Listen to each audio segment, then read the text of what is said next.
Here's John and Jim. All right, San Diego and Southern California, what's going on? This is hour one of John and Jim, a July 3rd edition. Have a safe holiday weekend. We'll be with you for your drive wherever you are heading. In fact, we're here live until 6 p.m. here today. We've got a good show lined up for you. If you missed Kevin Acee yesterday, you'll hear that coming up during the show at 3:30 p.m. Now, Ken Rosenthal has been writing about the Padres and their need for upgrade at catcher, and we can get into that. But just in general, Jim, coming off the 2-4 road trip that we didn't fully react to yesterday because the game ended and we were on the air for one more minute. We had 60 seconds. We had 60 seconds. Yeah.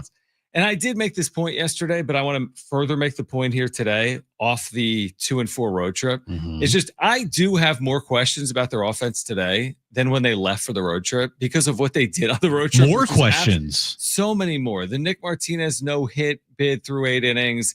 The Sunday game in which they scored 2 runs and went 0 for 13. The Monday game when they were shut out and went 0 for 7 with runners in scoring position. Last night against Christopher Sanchez when they did absolutely nothing and scored only because of, who even knows? Because a ball was thrown away into center field when Tatis should have been picked off first base. That was their only run in the game. So I look at the totality of the 6 games, and I am left with more questions about this struggling, scuffling offense than I had when they left for Cincinnati and Philadelphia. I really am. That's interesting because do you think they figured it out on offense? No, I was going to say that's interesting because the questions that I had about this team offensively coming into this road trip are still the same questions that I have coming out of the road trip. Right. Nothing's changed my opinion on this offense. Not like the last 6 games. I'm like, this offense is actually really bad. Like going into the 6-game road trip, I knew the offense has been really bad. Coming out, it's still really bad. Isn't it worse when you get no hit in Cincinnati for 8 innings by Nick Martinez? Isn't it worse? It magnifies 2 things. Base hits in Philadelphia in 3 games. It magnifies things for sure. I understand that. Isn't it worse? When 4 for 45 with runners in scoring position. As yes, Coach just told us that's really bad as well. I get it, but it wasn't like they were lighting the world on fire before the road trip. Right. It just feels like it's an extreme, I guess. You know, you look at what they did on their homestand before the road trip, all right? Kansas City, they, lose the first game. They end up winning the next 2. They didn't score a bunch of runs. And then the Washington series kind of felt like you're lucky to get out of there with 2 wins because you won on Wednesday, 1-0. And on Monday night, you get your ass kicked. The score looks better than when it really was. They get 3 runs off a no-name guy. Now, the next night, they do put up 4 runs. It's, not a lot, but still, they managed to figure out how to win that game. The questions still, to me, remain the same. Offensively, it's a lot left to be desired. They can't hit with runners in scoring position. They have 0 power, and they need upgrades in left field and behind the plate, more in particular, right-handed bat, and your catcher position. Your bench is awful. The magic bullet, Trenton Brooks, is not a magic bullet, Mike Schilt. He's not even close. They're, to me, the same questions coming out of the road trip. And I understand your point. It feels worse because they've had bad performances on the road trip. But really, what really has changed with this team in this road trip other than looking bad that's making you say, you know what? It's worse than it was. Everything I said, because they were no hit through 8 innings by Nick Martinez, or 0 for 20 over 2 games with runners in scoring position, or 4 for 45 with runners in scoring position for the 6 games. They've done that this year. Nah, but this was pretty extreme. It was extreme. This was as bad. Even their 6-run performance against the Phillies was because the dude couldn't throw strikes. Well, in the 2nd inning, and they had 1 hit. They've had times this year where they've gone like 20 plus scoreless innings. I agree. I'm just saying these 6 games, when they went 2-4, as opposed to when they were home and they went 4-2, I'm not saying it has changed their trajectory or the season has been determined. I'm just saying that what Ken Rosenthal is writing makes sense to me, which is they're looking to upgrade their offensive production behind the plate, because how can you not be? Oh, because of what is going on right now. He also writes, it'll likely be a thin market for available catchers, which complicates their search. And then MLB Trade Rumors did a bit of a deeper dive here. I mean, it's not an easy answer, because yesterday we're talking about adding outfielders. We're like, well, Marcell Ozuna makes $18 million this year. Add his salary. Yeah. Like, well, they could use starting pitching. Add that salary. Oh, they could use catching. Go contact the Braves. I'm making up about Sean Murphy. They won't. But, I mean, you look at the options, and there aren't a lot of them. There's always the Luis Campusano conversation we've had with Kevin Acee over the last day or two as well. But like, are they kind of stuck with Diaz and Maldonado? And if they're not, are they going to make an upgrade that actually has an impact? Like, is Kyle Higashioka walking through these doors in the second half of the? I know he's been awful. Oh my goodness. But he was good last year. He was good. Yeah, is the 2024 version of Kyle Higashioka. Yeah, exactly. Or Gary Sanchez, who's been hurt. They're in a position that they put themselves in this position and they have no one to blame but themselves. The Luis Campusano conversation, it feels like they've tried that multiple times. And every time they've tried with, a thought of, hey, maybe this is the time he takes over the catching position. Mm-hmm. Guess what? The same thing has happened every time. They get frustrated with him and they move on, and he's nowhere to be seen for months on end. That's the whole entire story with Luis Campusano. He's been given multiple opportunities, and there's a reason why the Padres haven't given him an opportunity this year. For us, we just see everything on the surface level. We don't see what's happening behind closed doors. It feels like behind closed doors, they are just completely out on this kid, completely out, or else he would be having playing time consistently, because Diaz and Maldonado are the worst duo behind the plate in all of baseball. I don't have to look at all the numbers to know that, because I watch with my two eyes and I watch every night. Those two guys are the worst catching duo in baseball. And so if Luis Campusano can't crack the starting lineup with those two guys behind the dish, what does that say about Luis Campusano? What's also interesting is the Padres have routinely said, including publicly, that they are taking the defense of Maldonado and Diaz over the potential upside of a better offensive catcher. But you got to change your tune at some point when you're not hitting as a team. And it's not all, we went through this exercise yesterday on the wrap-up show. It's not all Diaz and Maldonado as to why the offense is struggling, but it actually is a part of the story. I think someone had yesterday in the wrap-up show, if it's accurate, I didn't double check it because I just don't care to.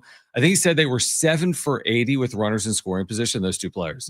Diaz and Maldonado, you're like, well, maybe it is part of the problem. And when I took that out, when I took 7 for 80 out for the Padres with runners in scoring position, everyone else is actually batting 20. The team is batting 20 points better when you take it out. They go from 239 to 259. And there are some metrics, including like OPS and slug, where with runners in scoring position this year, the Padres are either 28th, 29th, or 30th with runners in scoring position. Think about this. 2023, they were anemic with runners in scoring position. Correct. Last year, they were really good. This year, they're awful again. Mm-hmm. It's like, it's a big indicator. When you're good with runners in scoring position, you're good. When you're bad with runners in scoring position, you're bad. Look at 2023, look at 2024. And right now, they're not a bad team. But this RISP stat is definitely concerning, where they're like the worst team in baseball in some of those clutch hitting categories. And watch, next year they'll be good with runners in scoring position again. Odd even year thing. Yeah, it's just like the ebbs and flows of how years go. No 1 year is the same the next. Right, they're always different. Same players, but different outcomes. Yeah, unless you're a really well-run organization and you've created an identity that lasts for multiple seasons. This team and this organization has a roller coaster identity. We've talked a lot. What's the identity of this team?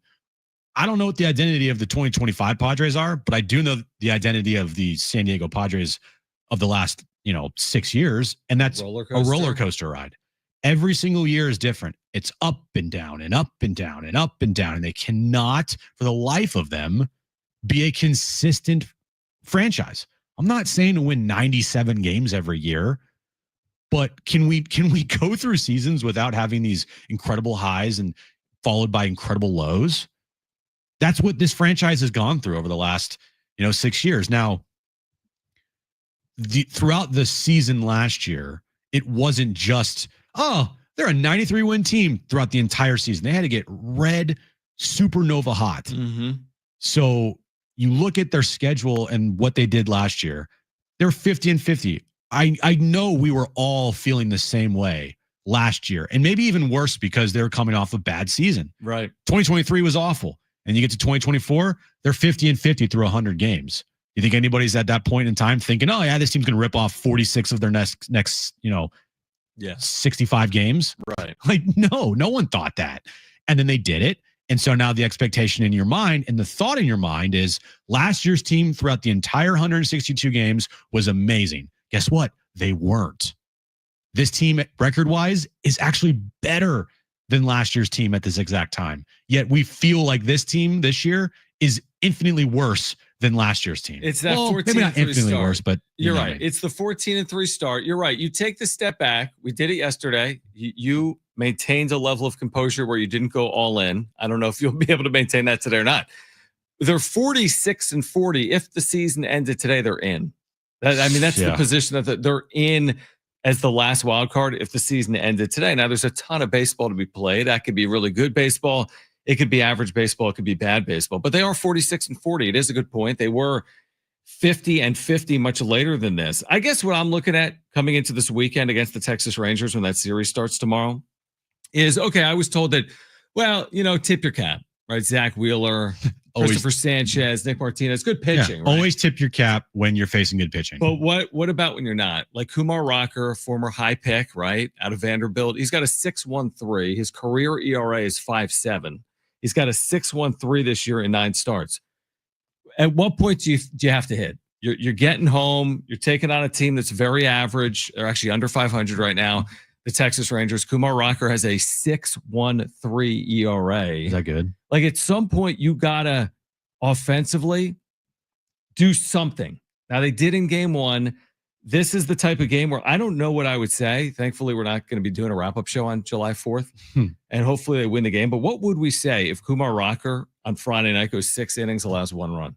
Guy with a 6.13 ERA, a 1.55 whip. The bad thing is, like, it wouldn't surprise anybody, right? I know, that's the thing. Right. It just wouldn't surprise you. You're not saying anything different. You're just getting more and more frustrated watching this team at this very moment if you're a Padres fan. Yeah, the difference being like, okay, I was told Zach Wheeler, and Christopher Sanchez is Christopher Sanchez, but Kumar Rocker has a 6.13. So we'll see if they actually look like the team we saw the first couple of weeks of the season, the team that was 11-0 at home this year, when they get back home for this 10-game homestand. I said it last time on the wrap-up show and could not be any more blunt. The lineup is a lineup that has $1.3 to $1.5 billion invested in it. There are no excuses when you have a lineup with that much money invested in it. I'm sorry. There's no tipping of your hat, okay? The reason why you invested so much money into the lineup is to beat good pitching. So the tipping of the cap from Mike Schilt, that's got to stop, man. At some point, you got to turn to what the problem is, and you have to address it. And you got to stop tipping your cap to these pitchers because fans don't want to hear it. Nobody wants to hear it. You have $1.3 to $1.5 billion invested in your lineup to go beat good pitching. Guess what? Go beat good pitching. I mean, when you face Kumar Rocker, 6.13, Jack Leiter, 4.3, and Patrick Corbin, 4.3, you need to win a series at home. All right, we'll continue this conversation on the other side. We're getting you ready for the 4th of July. We'll hear from Kevin Acey at 3:30. This is John and Jim, San Diego Sports 760, live on the iHeartRadio app.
All right, here's the deal. There's a new iHeartRadio app. Here's what I want to do, Jim, for 1 second on this app. Wait, new?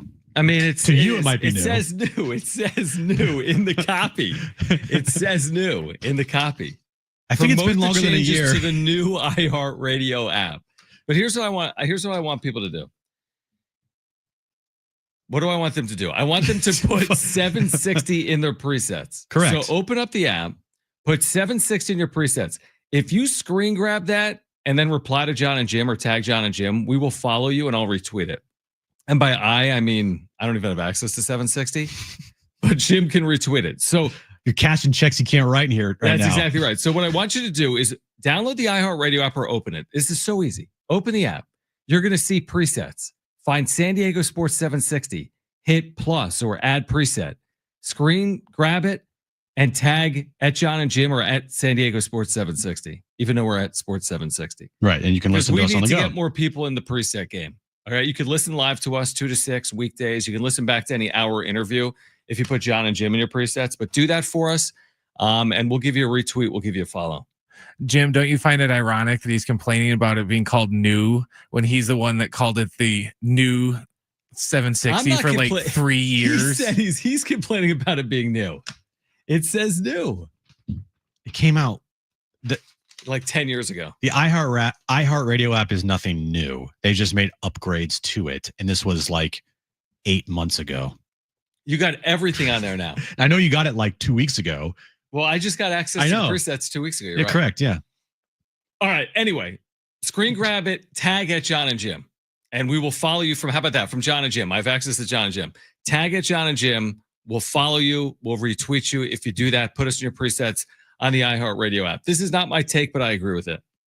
This idea that Kevin wrote about today in the newsletter, that the Padres' patience is being preached and it will pay off long term. This is the same organization that obviously scoffed at Juan Soto's approach. Interesting. 2023 when he had his 950 OPS. Stop walking, bro. Swing patient. The bat. His approach was too patient. Oh my now, gosh. This Padres team has not been that team, but apparently it's being preached. Patience, don't extend the zone, see more pitches, right? All of these things. And they were singing the praises. Mike Schilt even used the word unstoppable after game 1. If that's their approach moving forward. Now, unfortunately, in game 2, they weren't as unstoppable because Christopher Sanchez was throwing strikes. So what do you make of this new strategy of seeing more pitches, maybe resulting in a better offense in the second half? I think it's BS because their approach last year was the complete opposite. What are we doing? Their approach last year was aggressive. And like when you see a fastball in the zone, swing the bat. Right. Like it's just very it's very ironic that they're now preaching an approach that they did not have all of last year. As far as let's take as many pitches as we possibly can. Last year's team was aggressive as hell. And the year before that, when Juan Soto was here, they were what they're trying to preach right now, which was they took a lot of pitches and look at the offense. The offense was kind of similar to this year's offense. I'm curious because I haven't looked it up. Like walks drawn by the Padres a year ago as opposed to walks drawn by the Padres this year. What would be your guess? I haven't even looked. I'm starting the process. Are they 20th in baseball right now in walks drawn? Like if we were just guessing, are they 30th? Are they 10th? And what were they last year? If we're guessing. I have no idea. My guess is they'd be towards the top of baseball last year because their offense was good. And that's a part of good offense. Mm-hmm. I would like to see their batting average against fastballs. Because I remember last year it was really good. This year, I don't know what it is. And I don't want to see BABIP. I want to see their actual average against fastballs. Don't tell me what it could be and that they're just getting unlucky. Tell me what it really is. Right. No, it's fair. Come on, man. This year, they're tied for 18th in walks drawn. Okay. And last year, the San Diego Padres in walks drawn. I'll say top 12.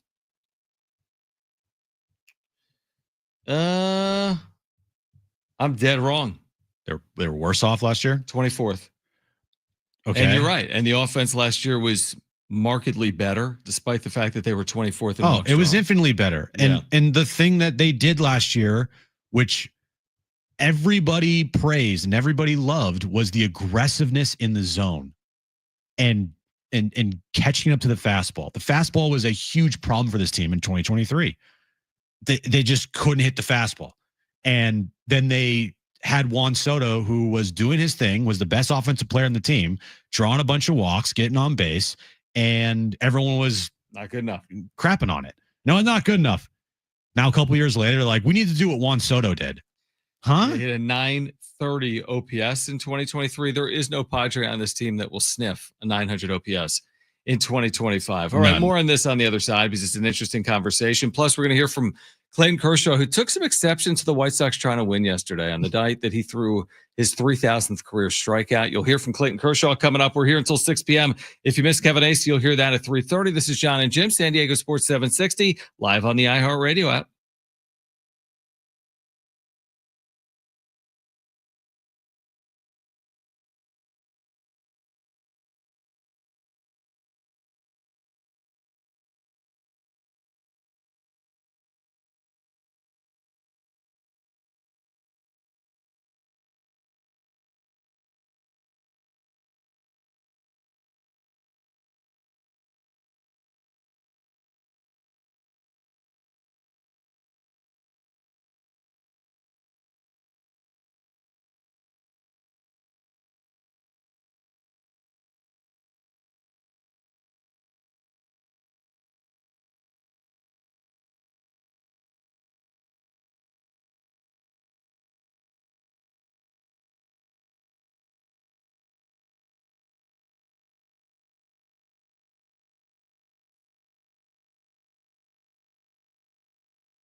This update is brought to you by Anderson Plumbing, Heating, and Air. We'll start with the Padres. They split with the Phillies yesterday in their doubleheader. They have an off day today after going 2-4 on their 6-game road trip. They have a 10-game homestand to finish up the first half of the season before the All-Star break in a week from now. And SDFC takes on Houston Saturday night, 7:30 p.m. pregame, 7:30 kickoff, pregame at 7. You can listen to the match right here on San Diego Sports 760. Rebate funds are running out fast. Don't get left behind. At Anderson Plumbing, they're buying back your old water heater and giving you $500 in instant savings. Call Anderson PHA today. Nobody wows clients like they do.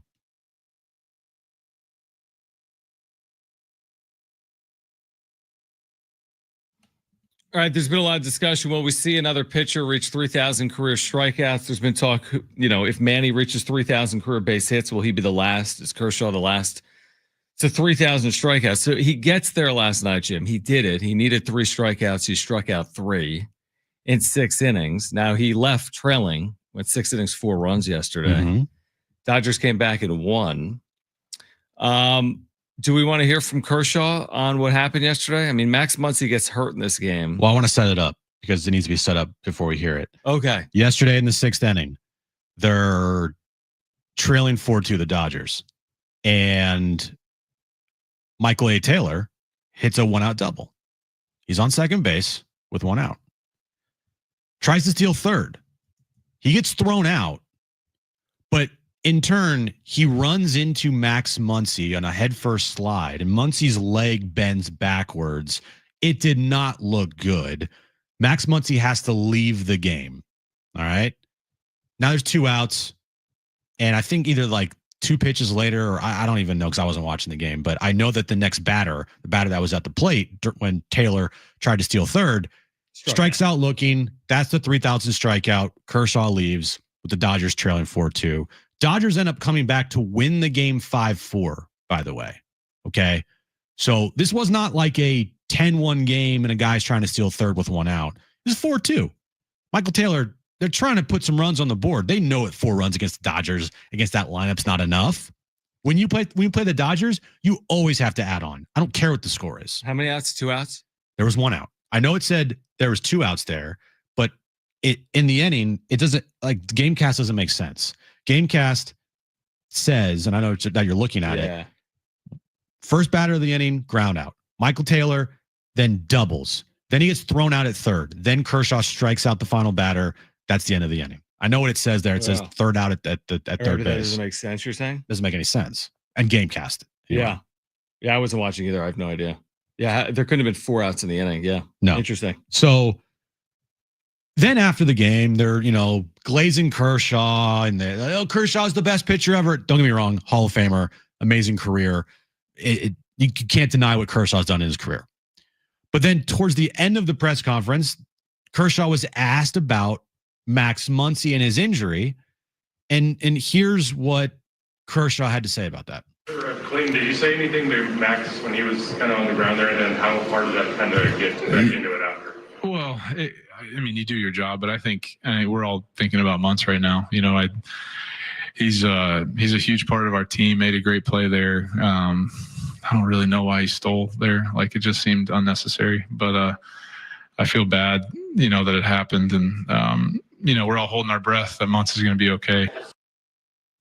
I'm mad at the White Sox because when they're trying to win a game against Clayton Kershaw, they should have told Clayton Kershaw before the game, hey, man, we're going to try to win tonight's game. I know you're trying to go for 3,000 strikeouts, but when we have an opportunity to try to win or try to, put some runs on the board, we just wanted to let you know beforehand. So that's bad on the White Sox. I don't understand why he would. It honestly makes no sense. It makes no sense. If it's 9-0 in the 8th, sure. It's 4-2 at Dodger Stadium in the 6th. Why wouldn't you try to get to third with 1 out?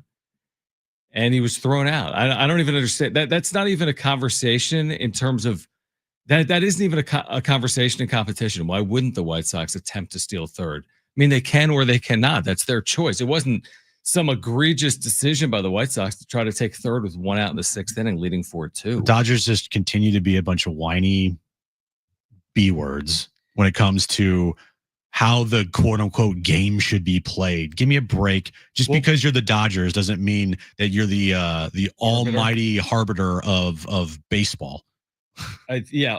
Here's the but is there some am I missing the unwritten 4-2 sixth inning rule? I must be missing that because that's not like something that makes any sense. And this is what I would say.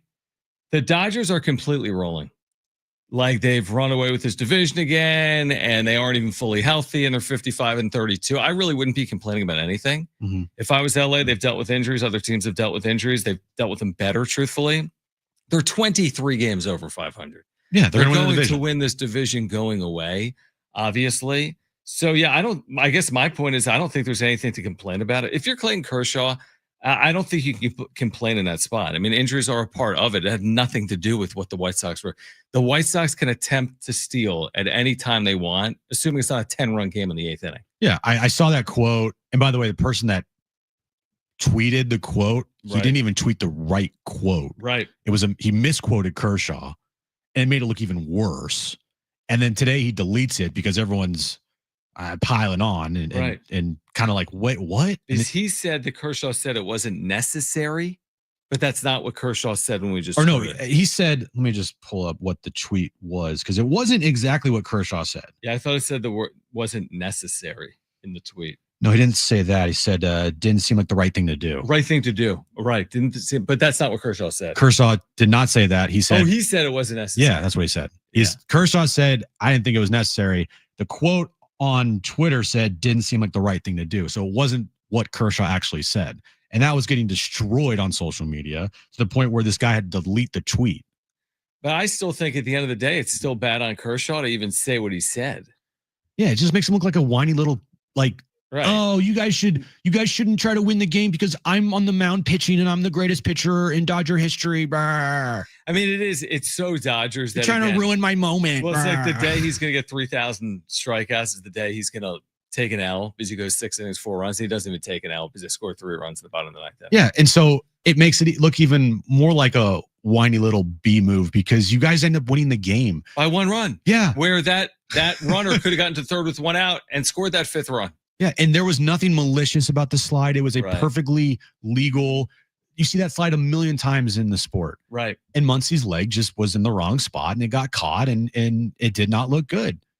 So, look, the Dodgers, whatever, but they just continue to be the most annoying franchise in the sport by a long mile. Yeah, 100%. And I mean, I think if we were having the truthful conversation about the favorite to win the World Series today, they'd be right at the top of the list. Probably. I mean, are you really picking the Detroit Tigers over the LA Dodgers at this point if you're a pundit that covers the sport? And it's not to say they will, by the way. There's a lot of good teams in baseball. They could absolutely be upset.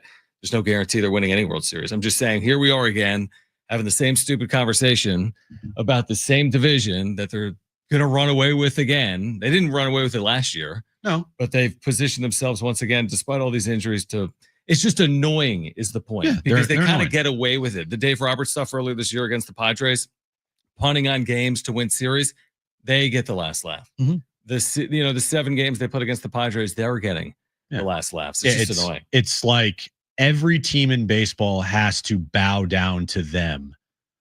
And every team in baseball can't do anything wrong because it's going to be viewed by the Dodgers as like, why are you trying to beat us? Right, exactly. Why are you trying to do this against us? Right. It's against so true. us. Right. You of guys, all teams.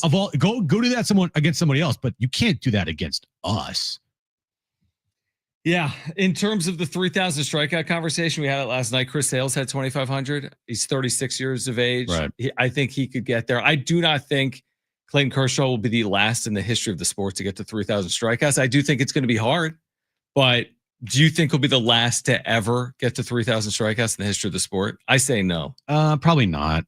Yeah, this is such an absolute last to ever. We don't know what happens in the future. Yeah, and by the way, like he is a Hall of Famer first ballot, no doubt about it. He's one of the best pitchers in the history of the game, and I cannot wait until the day that he is not pitching on the mound because I'm sorry, I hate every Dodger player, and I'm sick and tired of Kershaw. I'm just done. Like, you're done with Kershaw. I will be so happy once he is not pitching anymore. This is his last year, right? I hope so. Like, he has shoved too many times in my life. Oh my gosh. Against teams that I root for. Yeah. So I just retire, buddy. You're a Hall of Famer first ballot. Go retire. I'm done watching you on the mound. Yeah. I mean, I'm so sick of it, his dude. career numbers are ridiculous. Because all he does is shove, and it's so annoying. Even this year, he's like 9 starts. He's got 3.4. Like, really? He still is able to do that. He's 216 and 94 lifetime with a 2.52 ERA and 3,000 strikeouts. It's ridiculous. Mm-hmm. The regular season career he's put together. All right, much more in the Padres. We're going to switch gears to the Pac-12. What the commissioner of the league had to say about the state of the conference after the Texas State edition. Plus, Kevin Acee, our Padres insider at 3:30. Don't go anywhere. This is John and Jim, San Diego Sports 760, live on the iHeartRadio app.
All right, San Diego FC back tomorrow night. They're taking on Houston at Snapdragon. You can hear the match beginning at 7 right here on San Diego Sports 760, your home for SDFC. It's actually Saturday night. Tomorrow's Friday night. Yeah, exactly. So July 5th. July 5th. July 5th. You can catch him on July 5th, Saturday night. We'll hear from Teresa Gould, the commissioner of the Pac-12, coming up momentarily. There's this investigation into Guardian starter Luis Ortiz. Yeah, this doesn't look good for him. So because there's something called micro betting, which is you can bet on any pitch that's thrown, ball or strike. Yeah. Right? Is the next pitch going to be a ball? Is the next pitch going to be a strike? Have you seen the viral videos of these guys betting on Angel Reese missing her first shot of the game? Yeah, absolutely. Yeah, we've talked about that. Exactly. And then they got cease and desist. So now what they're doing is they're blacking out Angel Reese with like a brick. It's still doing it. So you can't see her, and they're still doing it, but they're not mentioning her name or anything. Right. In-game live betting. Right. Yeah. It's been going on. You can do this on, online sites, right, or on apps. So what happened here with the Guardians is that what's been flagged is 2 pitches he's thrown this year that had unusual betting activity that basically confirmed, according to Major League Baseball, or warrants the investigation, is that he threw the balls intentionally out of the zone because of the betting activity on these pitches. And now, because of like John Boy, or you could just find him, you see the pitches that he threw to start these innings. And these are kind of ridiculous pitches. One of them, in fact, is like a 45-foot pitch that had no hope in any world of being a strike, which seemingly may confirm that. I'm kind of fascinated by the investigation. I mean, he literally threw the ball like 48 feet. Yeah. So I'm curious. I mean, first of all, last year, Tuca Peter Marcano banned for life. Yep. Other ball players a year ago banned for a year because of this type of activity. Now we're in the big leagues. This guy's had a good career. He had a sub-4 ERA in 3 years with the Pirates. He's been solid for Cleveland, and he's under investigation for again, basically not throwing pitches, because he does throw pitches, but basically throwing this and doing it with intent because people are in on the action. And this is not the first story recently of a professional athlete maybe betting on games that they're in. Mikal Beasley in the news as well, where he was viewed as betting on games, and there's some clips that have come out of him. It's pretty bad.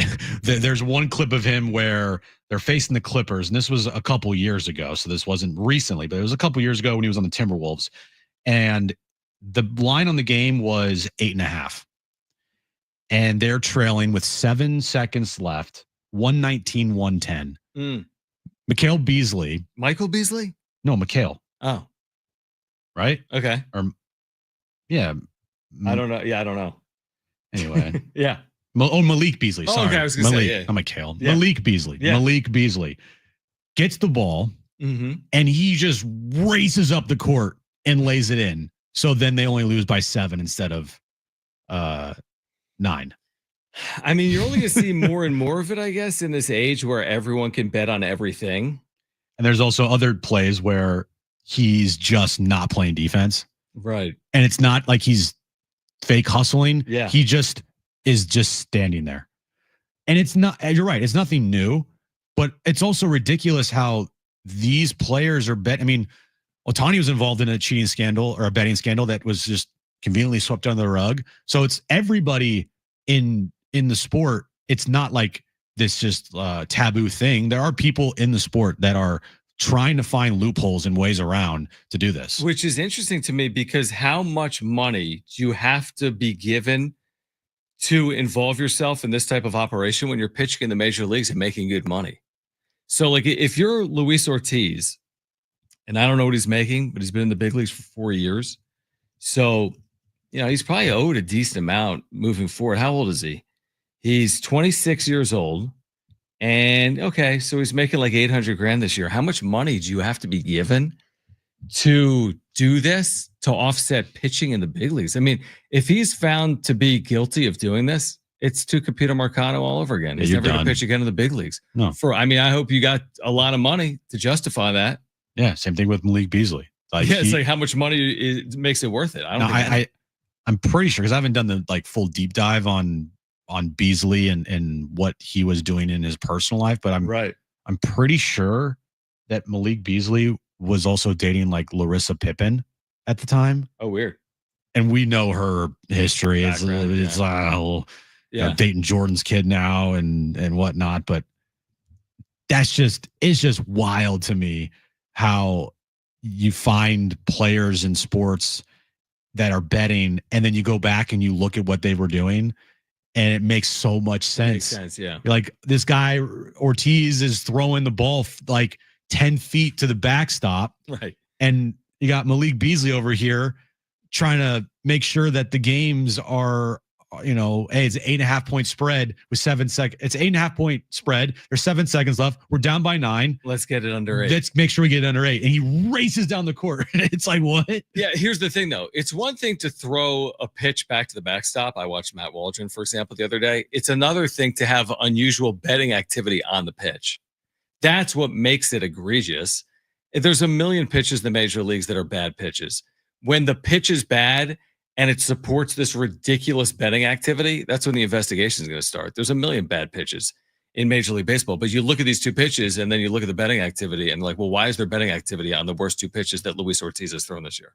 And that's where it adds up, and we'll see what the investigation states. All right, can we hear from Teresa Gould? We have this, Brent? All right, so she spoke to Sirius XM this week. They add Texas State. They've completed their football membership for now. They've got 8 football playing members, which is what they need. Doesn't mean they won't have more. And this was the commissioner of the Pac-12 on where they are as a league. When I took this job, it was, March of 2024. And our focus at that time was very much, kind of transitioning our 10 departing institutions and transitioning a number of my colleagues, finishing out all of our championships. But shortly after we turned the page and, I had Oregon State and Washington State remaining and their amazing coaches and amazing student athletes, the thing that was front of mind for me is how do I create the best pathway for them and their future in college athletics? And what became blatantly obvious really quickly, right, in a matter of weeks or months, was that the Pac-12 brand, the Pac-12 legacy, the history of this league really meant something in the marketplace.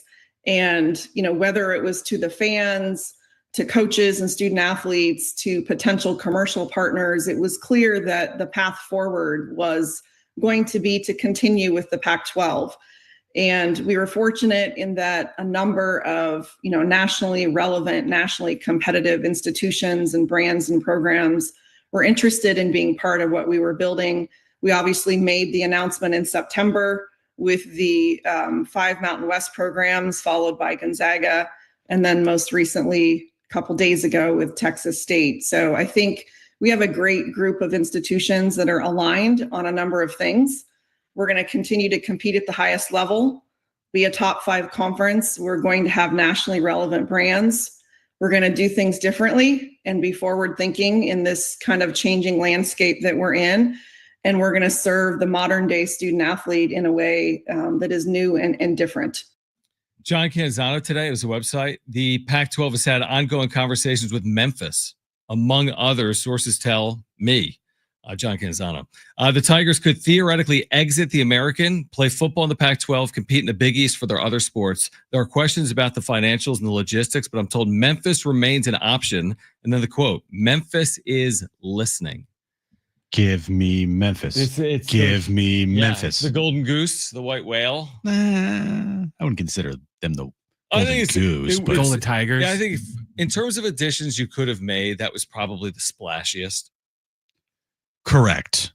Of the options you had, Memphis was like you weren't able to add, name a P4 school. Exactly. You can't add UCLA. A P4 school. You can't add Stanford or in the ACC. Georgia. Yeah, exactly. So among available Alabama. schools, most people were highest on Memphis, and maybe it still comes to be. Maybe it doesn't. Mm-hmm. But according to John Canzano, the door isn't fully closed on Memphis. I don't know if they need it now that they've got the 8 schools, but it's at least a possibility, maybe.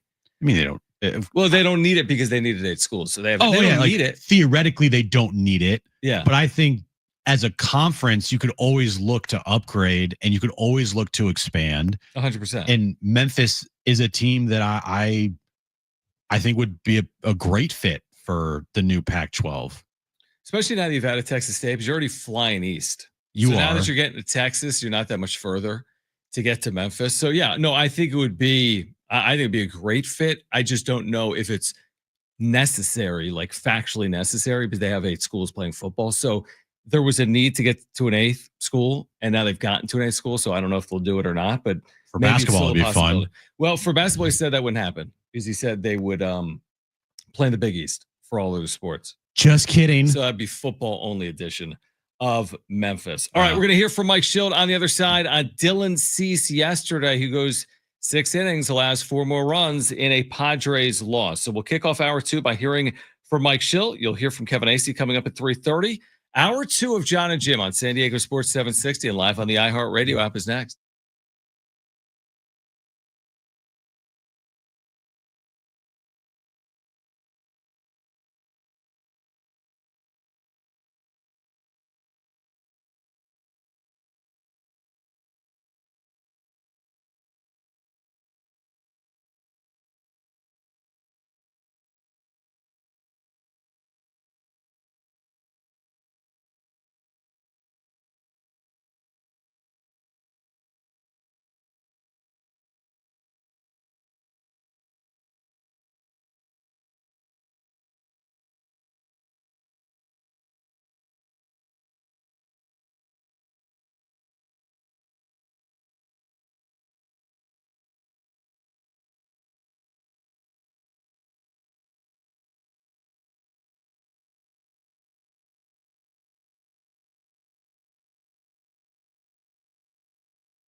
This update is brought to you by Staples Stores. Padres, they have an off day today after splitting their doubleheader with the Phillies yesterday. They had a 2-4 road trip. They'll start a 10-game homestand to finish up the first half of the season, starting tomorrow night against the Texas Rangers. And Saturday night, SDFC takes on Houston, 7:30 kickoff. 7 p.m. is when our pregame starts. You can listen to the match right here on San Diego Sports 760. How many times have we all said that was easy? Well, the Staples Easy button is back. It's got everyone saying it again for custom prints, shipping services, even passport photos, plus quality products delivered next day to over 98% of the U.S. Staples. That was easy. Getting you all set for that drive home. Let's just start the show. Here's John and Jim. All right, San Diego and Southern California, what's going on? This is hour 2 of John and Jim on this July 3rd. Hopefully everyone enjoys their July 4th weekend and is safe and enjoying their time with family and friends. Should be a great weekend. We will hear from Kevin Acee at 3:30, a conversation we had yesterday with Kevin between games of the doubleheader. But you'll hear from Kevin coming up in about 30 minutes. We'll hear from Mike Schilt in a moment as well. And we still do have some tickets to give away. We'll do that in the 4 o'clock hour to see Britt Floyd and Alan Parsons at the Calco's Credit Open Air Theater on July 12th. Tickets and info at Ticketmaster.com. I have not heard Mike Schilt. Actually, I did on the wrap-up show. I played like 60 seconds. I haven't heard Mike Schilt in its entirety from yesterday after game 2. You're lucky. Yeah, basically, because I can imagine what he has to say. It's a Mike Schilt press conference, like it always is. Yeah. And Dylan Cease, very good. I mean, look, do we have it? All right, this is Mike Schilt post game yesterday after the doubleheader against the Phillies. Mike, what do you think of Dylan today? I thought Dylan was crisp. I thought his stuff was good. Outside of swing by Kepler and Marsh, pretty much the difference. But he scratched another one on him too, but I thought his stuff was really crisp. It was one of those games where like early on, because their guy was good too, Sanchez, and we got that run, scratched it out, and I was like, all right, here we go. This could be like a 1-0, 2-1 kind of our favorite ball game. But they put a couple swings on. We got his 6 innings, but I thought overall his stuff was crisp around the plate where he wanted it to go. For Dylan to have been crisp and the results kind of haven't been there for him, like what's it going to take for him to kind of make that translate? I think throws like he does tonight, it's gonna translate. I mean, a couple pitches they didn't miss, but he was good tonight. He had Dylan Cease kind of stuff tonight. Sanchez he's obviously a ground ball guy, got you on the ground. Yeah, I mean, it's just, it's watching it from the angle that I get the privilege to watch it from. That was pretty good stuff. Late, a lot of heavy later sink. 96. I thought our bats were tough. We played our tails off tonight, man. Guys played their tails off. Gosh, Toddy playing defense, Glacius I played on the line. Louis made 2 plays, bogey in the 8th to keep it right there. Heads up play by Glacius, get back to the bag. Guys competed their tails off. I threw the ball well, man. Our guys, they battled their butts off tonight. A lot of great defense. Well, that kiss by Glacius. Yeah, did you get a good? I didn't get a look at it at all. I saw it on the Jumbotron. I went, first of all, I was like, when it was hit, okay, I saw him running after it. I saw him get a good jump. I'm like, he's on it, but I don't know if he's got any room to catch it. And then I saw the play, and I went, whoa. Just today, like an example, obviously you had that first game, right, where you were able to make them or try to make them come in, and then you face a guy like who's not going to even give you that opportunity, but in Sanchez to be selective. Yeah, I mean, that's the thing. He's in the zone with late life. I mean, that's – but that's what I'm alluding to, the bat quality. Bat quality was good. If we're going to stay in the zone and we're not going to chase guys around, yeah, when guys throw 96 with heavy sink, that's going to be a tougher battle. And guys did. They battled their tails off. But that's the recipe to, get as many good pitches as we can get in the zone and take good swings at it. We do that, we're going to be in really, really, really good shape. What game was Mike Schilt watching? I don't even know where you start there. I mean, yeah, I don't know. We've had this conversation about Mike Schilt a lot over his first year and a half of being the Padres manager. Mm-hmm. And a lot of it centers around stuff that has nothing to do with in the game. In game and just regular season alone, Mike Schilt is a good manager. He has proven that. He has a good record as a manager over his career. Last year, 93 wins. Second half Schilt was a real thing last year. Mm-hmm. We'll see how it is this year. They're 6 games above 500 right now. Yep. He has a good overall record as a Padres manager. He has taken his teams to postseasons consistently over the course of his career. That has nothing to do with what we were about to talk about, which is everything outside of the game. I can't listen to this guy talk. I just can't. Thankfully, he's a good manager, because if he wasn't, I mean, get him the hell out of here right now. I mean, it's a good thing they have a winning record, because I agree with you. It wouldn't fly if they were a losing team. I completely agree with that. I mean, we've said this so many times, and I can restate it again. You got such a knowledgeable fan base. You got such a passionate fan base. You're going to draw 3 million fans again. You can't pull a fast one on hardcore Padres fans. They're watching like you are, Mike. They just happen not to be in the dugout, but the TV views are pretty good too. And you can't talk about how they battled their tails off and Dylan Cease was so effective other than this, that, and the other. When we watched, he allowed 2 home runs. He's been very hittable. That continues to be a trend. The Padres had 0 extra base hits in game 2, 0, and scored 1 run. So, and lost the game 5-1. I mean, and they made these great defensive plays. I mean, what are we talking about? I mean, that's the expectation. Fernando Tatis Jr. should make defensive plays. Jose Iglesias should make defensive plays. They had 2 errors in game 1 of the doubleheader, and they played horrific defense in game 1 of the 3-game series. So I don't know why he feels like he has to speak like he's a state organization and he needs to spin everything in that manner. Sometimes you can just be honest with it and move on to the next game. You don't have to spin everything like the greatest game in franchise history. You lost 5-1. It wasn't. The alternative is, well, would you rather have a manager that was real and personable and wasn't cringy and acted like a normal person, but they weren't really, as far as winning percentage goes, they weren't a good manager? Or would you rather have Mike Shildt, who is cringy, very hard to listen to, it comes off very fake, just very corny guy. He's always spinning a PR for the team. He just isn't truthful. Would you rather have that, but a winning, they win?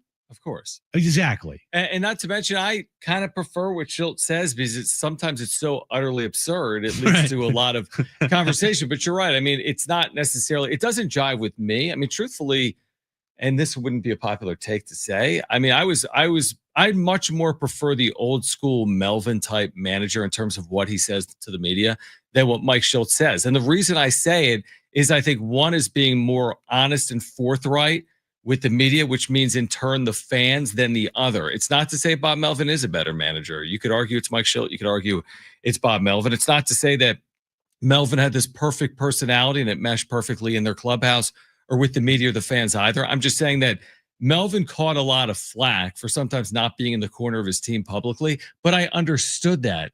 It made sense to me. When his team was scuffling, why would he publicly portray that everything is fine when the team was 10 games under 500, for example, entering September? So I can see it both ways. There's some people that absolutely love what Mike Shildt says. We see it on the wrap-up show. Yeah. There's other people that don't. I think it's good content, but to me, watching every game, it's just disingenuous to speak the way he does at times about his team, specifically when they lose. Yeah, he's just a cringy guy. Now, this isn't fair to say, because these teams that this person was a manager of were not even close to this team. But, Bud Black didn't do much winning around here, but everyone loved him. He was very personable. Right. He wasn't cringy. He just told you how it was. You could have a conversation with him without, feeling, or listen to him speak without feeling like, okay, buddy, what are we doing here? Like, stop. You're not funny. Right. But they never won. Right. Mike Shildt's the opposite. They win. He has proven that. First year and a half. I just can't listen to the guy. Right. He just, it's like nails on a chalkboard at times. And what I'm trying to get at is, and I've said it before, who cares as long as they win? Yeah, I would agree. It annoys me. It annoys a lot of people. I can tell you that, especially a lot of people in the media is not telling you. But as long as they win, who cares? And so that's where I'm going with is every time I listen to Mike Shildt speak like that after bad games and kind of give him the BS PR spin job and, I guess like insulting people's intelligence of like, Mike, what are you talking about? At the end of the day, he can be that way as long as they win. And as long as he has the ear of the clubhouse, which Exactly, most people would argue he does. I Yeah. mean, from the coronavirus sound the other day to other things that these players say. I saw a video you did as well that the Padres posted on social media yesterday where Schilt goes over to Machado. Yeah. And they kind of embrace when he's named an all-star starter and then Machado talks for 15 or 20 seconds. I mean, there's no reason to believe that they, being the team, isn't 100% in support and behind Mike Schilt. But again, it also ties to the fact that they have won. Mm-hmm. The adversity that they faced has always been halted in Schilt's tenure right around 500. Like that first half last year, they never were dealing with getting 6 games under. This year, they haven't dealt with even being 4 or 5 games over. By and large, they've been 5 to 12 games over 500. So when you deal with real adversity, what would happen? I think they stay in his corner. I do think he's a good manager. I agree with you. He's a lifer. I think he's a good manager. He has to win in the postseason like a lot of these managers have to do. I hope he's here, honestly, a long term, because I think that's good for Machado, Tatis, the organization. Some of the stuff he says we'll be dealing with moving forward if he is here long term. Yeah, you deal if just if the guy wins, you deal with it. Yep. And you just deal with it. So there are things that I love about Mike Schilt that he does. I do love the fact that he has his players' backs in situations like earlier this year against the Dodgers and the Yankees series where he lost his mind against the umpires, right? Like, I like that aspect a lot of Mike Schilt. It's mostly I have the issue with like him speaking. Just that, yeah, exactly. And so it has nothing to do with his managing. So it's not. I'm putting them in separate categories, like manager of the Padres, making sure that the clubhouse likes him. And it seems like they do. And that's all that matters is the manager has the respect of his clubhouse, because it's not easy with a clubhouse that's led by Manny Machado to get your respect. So having the respect of the clubhouse and the players and you win, that's all that matters. On the completely other side of it, I can't stand him talking. I can't stand him after games they lose and him speaking about the team. And maybe that's on me for listening, but it's also my job because I have to listen to everything that Mike Schilt says and have to react to all this stuff. But to me, they're two separate. And that's how I have to view it. Yeah, I mean, after game 1 yesterday when they won 6-4 and he said if the offense is able to take pitches like this, we'll be virtually unstoppable. I basically had to stop listening because that's just not like every team in baseball this year in 100 games is going to have a game they walk a lot of times. Rockies are going to have a game where they walk 8 or 9 times. That doesn't mean it's who you are. Yeah. So, we're going to be virtually unstoppable if we have 9 walks and score 6 runs every game. Okay, but there's a lot of games you don't walk 9 times and don't score 6 runs. All right, on the other side, how about this, Jim? How about this? Buy or sell, or should the Padres do both at the deadline? That's next. John and Jim, San Diego Sports 760, live on the iHeartRadio app.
All right, the iHeartRadio Music Festival is back. Live performances by John Fogerty, Mariah Carey, and more.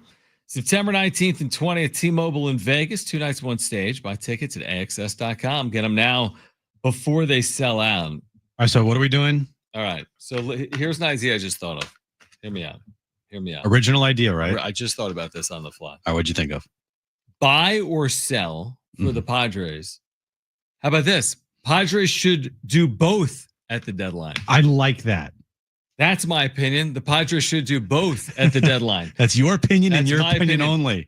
Darnay Trip NBC7, who does his On Fryer podcast. By the way, he was listening to the show earlier, so we can do this. He was ripping me because I said Larsa Pippen's name wrong. I said Larissa Pippen, and it's actually Larsa Pippen. And Mikhail Beasley, but it was Malik, but I thought it was Michael. But so it was a great. Yeah. We both got it wrong. But he's doing a show today on should they buy, should they sell? He says they should do both. Now, here's what I would say to that in response to Darnay, not our original topic, but we've talked about this before. I'm not a big hedge guy at the deadline. I'm not a hedge guy. I'm not a big make a big trade and also trade off big pieces guy. I've never liked that. I don't know what it tells your clubhouse when you, for example, I'll use this as an example, trade away Robert Suarez and bring in Marcell Ozuna. They're different positions, but like you're trading away a key component, 24 saves, leads the National League. He's making a lot of money. It's been with you for years at this point. And then you add a big piece. So you're like, okay, you are addressing one need and then maybe creating a hole elsewhere. Maybe you're not with Suarez in that example because you have, help in the back of your bullpen and maybe Suarez is actually holding this team back. But I kind of like you either buy or you sell. That's how I would treat it as a general manager. I think otherwise, what message are you sending in your clubhouse? Well, hold on. You traded away your closer, but you added a catcher. So are we trying to win or what are we trying? Or are we trying to save money? That's why I think you do it definitively. If the team's playing well, you buy. If the team's playing poorly, you sell. I think it's a pretty black and white conversation typically. So the deadline this year, John, July 31st. Is July 31st. And they have 10, 20. Trying to do the math in my head. How many games left, you're saying? Is that 3-game series? That 3-game series with the Mets, that ends at the end of July, correct? I can't answer that. It does. So they will play 23 games until the deadline. Okay. They have 23 games until the July 31st deadline. July 31st for them is an off day. Oh, really? It is. So they play the Mets for a 3-game series here at Petco Park. They have an off day on July 31st, the trade deadline, and then 3 games against St. Louis to start their tough August schedule. Oh, they should make even more trades if it's an off day. All the trades? Yeah. You just got the day off. Usually off days are slow. Not only slow, but they can be just, they're slow. Yeah, they can be slow. Yeah. That day is not going to be slow. No, it won't. Okay, so 23 games to make a determination on who you are. What do they need to go in the next 23 days I like that. For them to be firmly, we're not going to hedge here. We're not going to try to eat our, have our cake and eat it too. We're going to go fully all in trading and trying to upgrade this team. What do they need to do? Hot take. 12-11.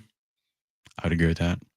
They'd be 7 over. Yep. They'd probably be tied for the last wild card or a game out. Right? Someone else would have to go like 13-10. So what's the worst they could do? Maybe 11-12. I mean, 10-13. You go 10-13, and now you're 3 games over 500 at the deadline. They go 10-13.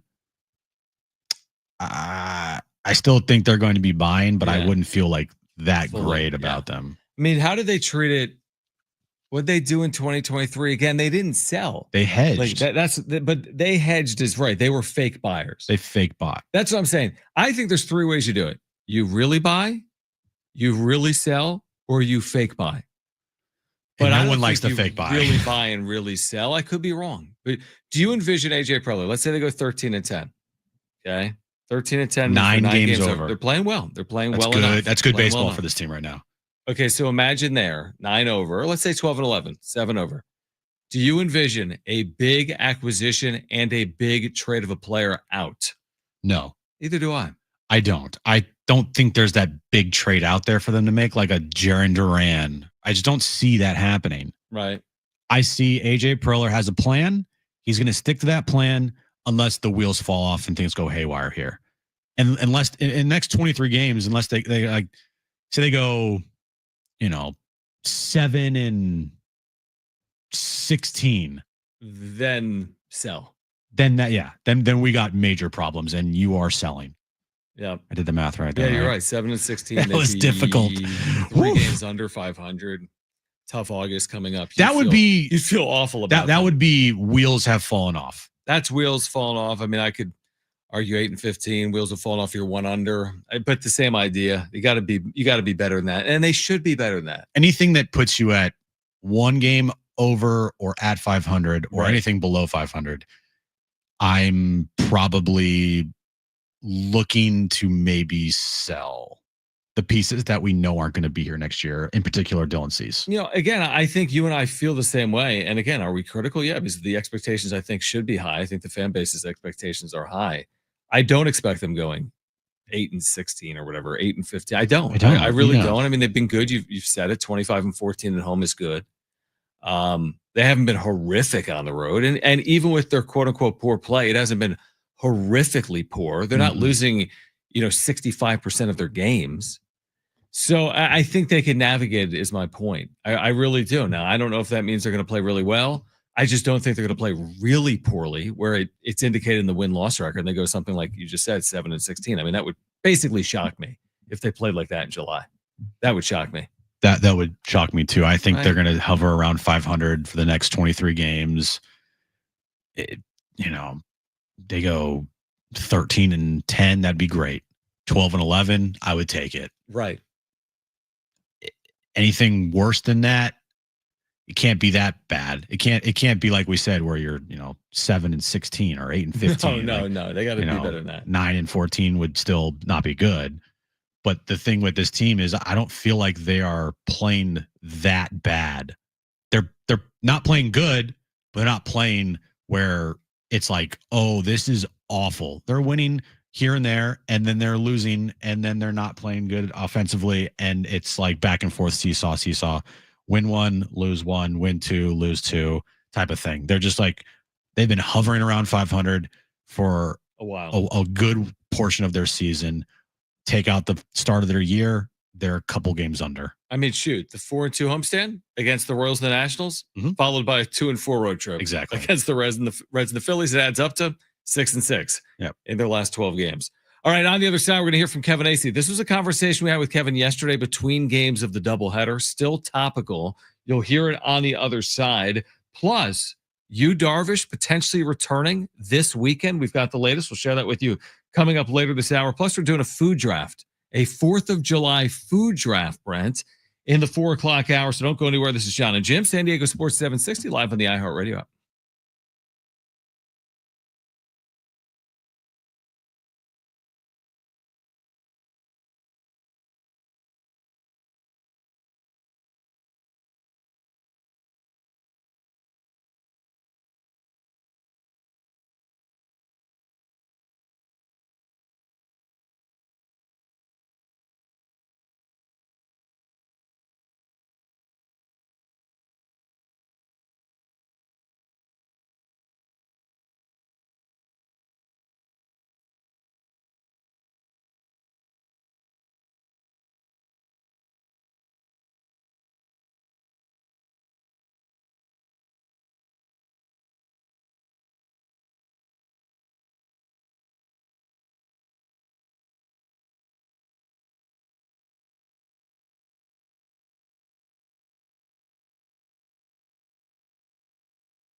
This update's brought to you by Staples Stores. Padres have an off day today. They ended up splitting the doubleheader with the Phillies yesterday. They went 2-4 on their 6-game road trip. They'll return home tomorrow night for a 10-game homestand to finish up the first half of the season. First up, they'll take on the Texas Rangers, and SDFC takes on Houston Saturday night, 7:30 p.m. Pregame starts at 7 p.m. You can listen to the match right here on San Diego Sports 760. How many times have we all said that was easy? Well, the Staples Easy button is back, and it's got everyone saying it again for custom prints, shipping services, even passport photos, plus quality products delivered next day to over 98% of the U.S. staples. That was easy.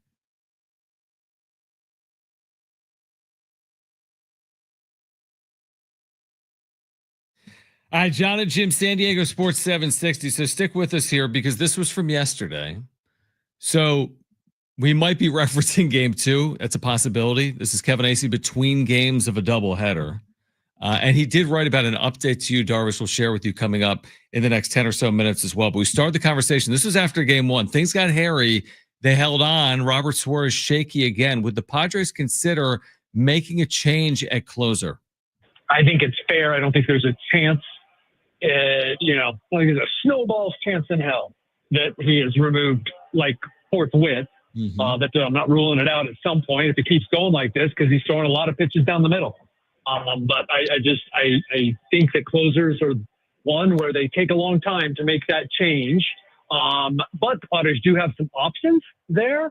I will say this, like closers go through stuff and then they're fine. And you take him out of that, and I don't know that he's getting fine unless it's a situation like they did with Hader. Now, I don't think this is a Hader situation where he's given up, 7 runs every time he goes out there, and it's historic, but he is getting hit around. And I guess you could say that, hey, Robert, we're going to have you work on a few things. I haven't heard anything like that, but I guess that could happen. I don't see it happening here this weekend, let's say. I don't see it happening that quick.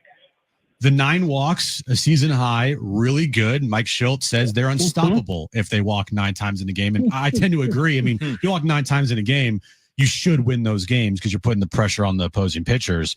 But back to the lineup, Kevin, Tatis back in the leadoff spot today. It feels like they're still trying to force Tatis to get going here. Is this something that we're going to continue to see with the lineup that's constantly changing and just whatever happens, whatever happens first, they're going to just stick with it? I can't rule that out now. I really did. I mean, this isn't what Mike wanted to do, but here he is. And he pled the fifth when talking about when asked, I asked him why go back to this. I'll still say that it's because of Tatis and trying to get him going. I don't know why. I honestly don't know why he went back today, except for what I said all along. You're throwing some names in the air, and wherever they land, you're putting them almost because nothing has really worked. I did think that it was really important or significant, I should say, that Mike made such a big deal out of the walks because it has been stressed to these hitters. Like, you just got to be better, not necessarily at the walks, but at waiting for your pitch. So they did today, and it turned out that then also the Phillies pitchers, a couple of them, couldn't find the strike zone, and so it worked out for them. Kevin Acee is our Padres insider. He's joining us between games. Padres and Phillies coming up game 2 in about 40 or 45 minutes. I know I've asked you this probably 3 times in the last month, but I'm going to ask it again because I'm just wondering if it changes or evolves. Like, what's the working theory on Tatis' struggles? They're not. It's not ridiculous. Like, it'll be a single. He's walking at a crazy clip. His on-base percentage is still very good. You made the point. Listen, if he doubles everything, it's a 30-30 year. When we had a conversation maybe a week or so ago, is there a working theory though on the general struggles that he's had over the last 2+ months? Not that I am aware of, other than that he is down. I think he stopped tinkering necessarily, where it seemed like a different batting stance every other time to the plate. But the conversations that I've had have been about Tatis believing in himself. Like, we've reached a point now where, whatever it is, 55 games, we could call it, where, it's like legit questions. I don't mean like legit questions like, is he any good? but like, you know, is he going to pull out of this? And I still think that's kind of silly for me to ask, but I'm asking it because it's longer than anything that we've ever seen. Outside of, now it's a little bit worse, or it was until the other day. Like you said, it's like 1 for 4 with a walk or whatever. He had a really, if you think about it, he had some good stretches, but mostly a really poor 2023. But that was so explainable, we thought, coming off of what he was coming off of in 22. It's really not that much worse than that. But yeah, my short answer, don't have an answer, because all the conversations I've had have centered around him believing in himself. So Sunday's the next day the Padres need a starter with Ryan Berger still on the IL. Is there an outside chance this could be Yu Darvish making his season debut? Because it would line up, Kevin, if Sunday was his day, or is that not something that you've heard is a possibility? Not something I've heard, and it would go counter to what I have heard, which is the reason that I don't know that he's going to do a rehab start, so it could happen, okay? But I don't know that they think that 64 pitches is enough, because they don't know what will have happened before that, and they have 7 more straight games, so it's the 3rd game of 10 in a row going to the All-Star break, and that they can't afford to have him come back and tax the bullpen. So they would have to, if you're going to have him start, you got to plan for it, right? And so what happens the night before if the bullpen gets run ragged, and then Yu goes out there and he can only go 3 innings or 4 innings? So I don't think so, but it is certainly something that is in my notes to ask, hey, what is next for Yu Darvish? 2 of the last 3 starts for Dylan Cease. We're with Kevin Acee right now. I go back to that game at Dodger Stadium, 6 runs allowed in 5 innings. There was the game in Cincinnati, where I think it went just 4 innings in that outing. We ask all the time, I mean, every start's an important one, and the next start is always the most important one of the season for a starter. But what do you make of where Cease is right now? A 4.53 ERA this year. Obviously, he's taken a step back. And what hopes does he have to turn this around in the second half of the season for the Padres? Just the fact that he's Dylan Cease, I guess that's really it, because like we've all been kind of excited before, right? Like, oh, there's the Dylan Cease. And then, you know, you expected based on his history being streaky, like once he gets going, you expected he'd get going. Well, I mean, now he's back to sort of him. He's battling the confidence in addition to trying to get consistency with his mechanics. He is still saying there's a lot of season left, and I guess there is, right? Like there's 17 starts or 16 starts left. It's always in there. That's one thing you know, but that's kind of something you say about a number 4 starter, not a guy you thought was going to be one of your, co-number 1s. So thank goodness for Nick Pivetta. And every start is like, okay, what are we going to get? And then guess what? If he goes out and he shoves today, we'll still be saying it next time, because he has not put together, that string of starts that you need out of a guy like Dylan Cease. Kevin, what's the latest you've heard on the trade rumor mill with the Padres, and how important? I mean, we know the importance of the next month, but as far as the aggressiveness that AJ Preller might show if this team plays well, or if the team doesn't play well, what could AJ, be leaning towards doing here at the trade deadline? Everything is full speed ahead in terms of looking to improve and adding the offense that they need to add. There, from my understanding, still is a point of like people are asking for players they're not going to give up, like primarily relievers. That's where if the Padres were going to deal from a position of strength, and if they were willing to give up an Adrian Morejon, which they're not, they could really improve their offense probably. But that's what people like. We're at that point, is what I mean, is like, that sounds pretty preliminary, because like the Padres aren't making those deals where they're giving up major league talent, and but they're full speed ahead, and at least what they're putting out is that they're confident they're going to be able to improve their team with a right-handed regular player, be that left field, DH, whatever, however they got to fit this guy in, another bench piece. They really believe they need that. They're looking at catcher, and they think they'll be able to get one. I firmly believe, I just do, and I wrote about it the other day, like, I firmly believe at some point here we're going to see Luis Campusano behind the plate, and kind of almost like I guess the way I put it the other day was a real chance, that he gets a real chance, not like what he got earlier this year. And then it's almost like a tryout. Like, do we need to trade for a catcher, at the last minute, or can Luis Campusano be one of our guys? Because they can't keep going like this. So that's the lead up to the trade deadline. It almost felt like, and you wrote about it, you wrote it very well. It almost felt like it was a breaking point the other day where they're pinch hitting in the 5th inning, and the player they're turning to is a guy with very limited major league experience. And that's not to knock Trenton Brooks, but that's not the depth maybe you're looking for off your bench. It's also not the offensive productivity you're looking from the catching spot. And to your point, is that sustainable for the second half of the year? And I guess the writing might be on the wall that it really isn't. It could be if the rest of the offense was doing its thing, right? And you have a manager who is really believing in that whole, behind the plate thing. But yeah, it's not sustainable for this offense at all. At all. Like and generally when I write something like that, like I've been talking to people aren't saying that's going to happen. They're not, but they're not saying it's not going to happen. And there's something of a split.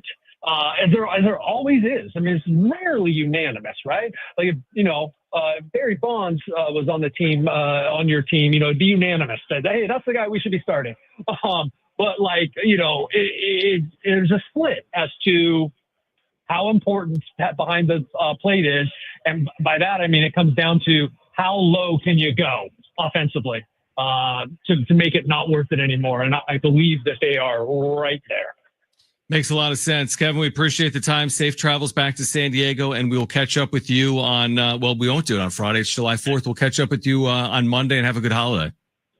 Right on. All right. Take care, guys. You too. All right. On the other side, we'll hear from Kevin Acee. I'm kidding. And then on the other side of that, we're from Kevin Acee again. We're here until 6. Best of Kevin Acee. We've got a 4th of July food draft for you coming up in the 4 o'clock hour. But the latest on Yu Darvish, could he return as soon as this weekend? We have the absolute latest on that. We have a ticket giveaway for you in the 4 o'clock hour as well. Don't go anywhere. John and Jim, San Diego Sports 760 live on the iHeartRadio app.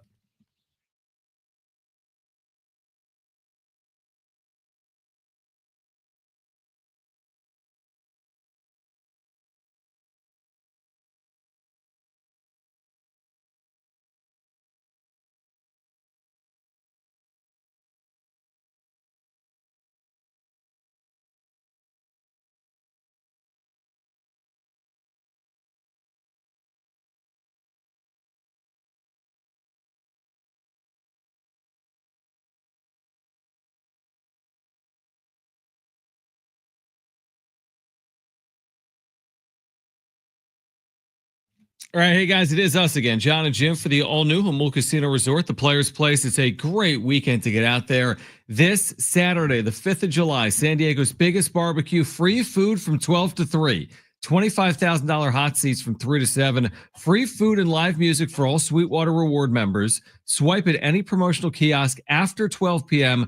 for your tickets to the party. And then starting at 3, they're giving away $1,000 free play every 10 minutes. And then on Sunday, go to Lobster Brunch at Prime Cut. You can indulge in decadent brunch featuring lobster tails and hand-carved prime rib, served every Sunday from 10:30 a.m. to 3:30 p.m. It's the perfect way to treat yourself to a Sunday well spent. And then on Monday, it's Monday Night Live Big Deal. Every Monday in July, a chance to win big.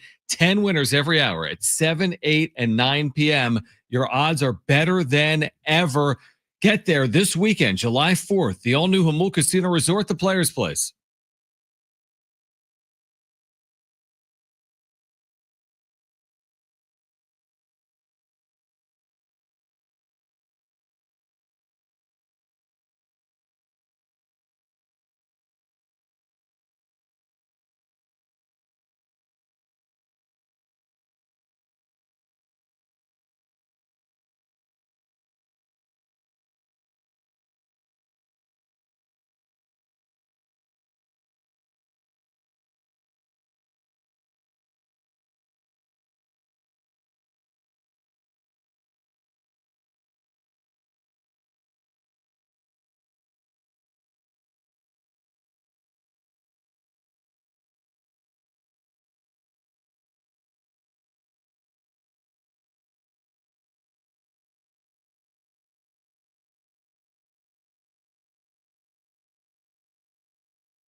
All right, I want to try this one more time. Open the iHeartRadio app and put San Diego Sports 760 in your presets, and then take a screen grab of your phone and tag at John and Jim on X. We'll retweet that. We'll follow you. So open the app, put San Diego Sports 760 in your presets, screen grab it, then tag us on X. We will retweet you and follow you if you do that. We're trying to get more people to put us in their presets, but you can listen live to the show from 2 to 6 every weekday. You can listen back to any hour or interview if you put John and Jim in your presets. So again, open the app. It's so simple. Put 760 in your presets, screen grab it, tag us on X at John and Jim, and we will retweet you and follow you. And if you put us in your presets, you are then automatically signed up to get all push notifications for this show and the station. So it's just a great way to always be, tuned in to the station whenever, we have something that we're talking about or reacting to. You have us at a push of a button on your phone. So make sure to download the iHeartRadio app and put San Diego Sports 760 #1 in your presets. Yeah, couldn't be simpler, couldn't be easier. All right, Kevin Acey wrote about Yu Darvish today, and he talked about him briefly yesterday. Because you asked, could he pitch Sunday? And at the time, he was kind of non-committal. Well, how about this? After game 2, there's a quote from Mike Schilt, and I didn't hear it when we played Mike Schilt earlier. But could Darvish throw Sunday against the Rangers? This is Sunday Night Baseball, okay? So did Kevin take my question and then ask Schilty postgame about it? Well, I mean, it kind of makes sense to be asking because they need a starter Sunday, right? Right. So he might have just asked that question. Probably. All right. Schilt on him pitching, or could it be Darvish on Sunday? Could be, Schilt said. Could not be. We haven't made that decision. I'm not saying it is him. I'm not saying it is him. How about that quote? Could be, could not be. We haven't made that decision. I'm not saying it is him. I'm not saying it is him. That's so Mike Schilt. Kind of like that quote. I mean, I think the tea leaves are leading us down the path of Yu Darvish, Sunday Night Baseball. It lines up. And if they were treating these sim games like actual, rehab starts, actual games, and his pitch count was around 60-ish on Tuesday? Yeah, 64. At Lake Elsinore. Mm-hmm. So 64. Mm-hmm. Next logical step is around 70 to 75, correct? You're not pitching less than that in a rehab start. Right. So 75 pitches for a regular start. Yeah. Speaking of Sunday night, by the way, Jim, because I'm looking at these start times, right? So July 4th, it's the 4th of July. You like that? Wow. You like that breakdown? Yeah. 3:40 start makes sense, right? 4th of July, barbecue, afternoon, late afternoon. Then Saturday, is it Saturday? Yeah. 6:40. I will be there. Okay, you'll be there. That's right. But listen to the Sunday start time for Sunday Night Baseball. This is the oddest start time I can ever remember. 6:10 Pacific. Huh? 9:10 Eastern. Oh, because I think it's a double header. Interesting. I think it's double header of that's Sunday Night why. Baseball. Yep. Maybe because they don't have a Sunday game following the Major League Baseball All-Star break? No, they do. They do. Yeah, I'm not sure as to why, but a 6:10 start. Who else is playing? Kind of unique. Yeah, I don't know who's playing earlier in the night. Let me check here. On Sunday. So yeah, Padres Rangers 6:10. What is the other game? Yeah, like what's at 6 p.m. Eastern that day? Oh, Cubs Cardinals. Is that Cubs Cardinals followed by Padres Rangers? Yeah, Cubs Cardinals 3:10, Padres Rangers 6:10. I like that. So anyway, a little Sunday Night Baseball action in San Diego. Pretty Rangers. sure that's what it is. That makes sense. Yeah. Maybe Darvish against his former club, the Texas Rangers, on Sunday night. I'm with you. I think that, if he's capable of throwing 70 plus pitches, he at least gives himself a chance to go, 4 or 5 innings, something like that. Yeah, if he can throw 70 to 75 pitches, why waste that on a sim game? I don't know. Get the ball rolling here. If he's ready to go, he's ready to go. And you need a starter on Sunday. It matches up with his sim game rehab assignment. Right. He's already thrown 60 plus pitches in a sim game. Yeah. Next logical step is 70 to 75. So go out there on Sunday. So what would that mean? He would make one other appearance, potentially against the Phillies.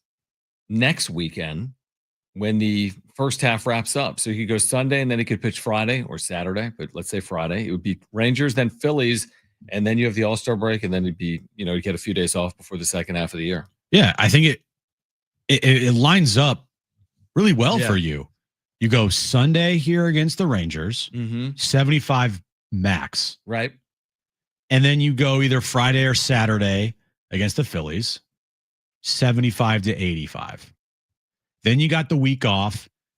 Don't pitch him in the first game out of the break, but why don't you pitch him next Saturday against the Washington Nationals or next Sunday against the Washington Nationals? You can have Pavetta, Cease, and Darvish to start your second half, whatever order you want. Right. And they're ready to go. And Darvish has already made a couple starts.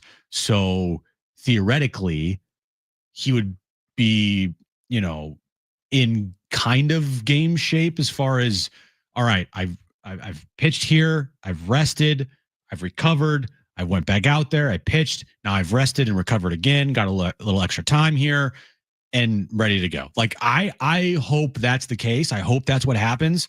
But again, I wouldn't be surprised if it doesn't, because this Yu Darvish thing has been dragging on forever. 4 months almost. I mean, listen, if he gets out there July 6th, which is Sunday, I do think it's it's encouraging for the club. It is. You're not going to assume he's not going to be healthy. Hopefully it means he's able to maintain a level of health in the second half of the year. Kevin wrote, listen, here are the options.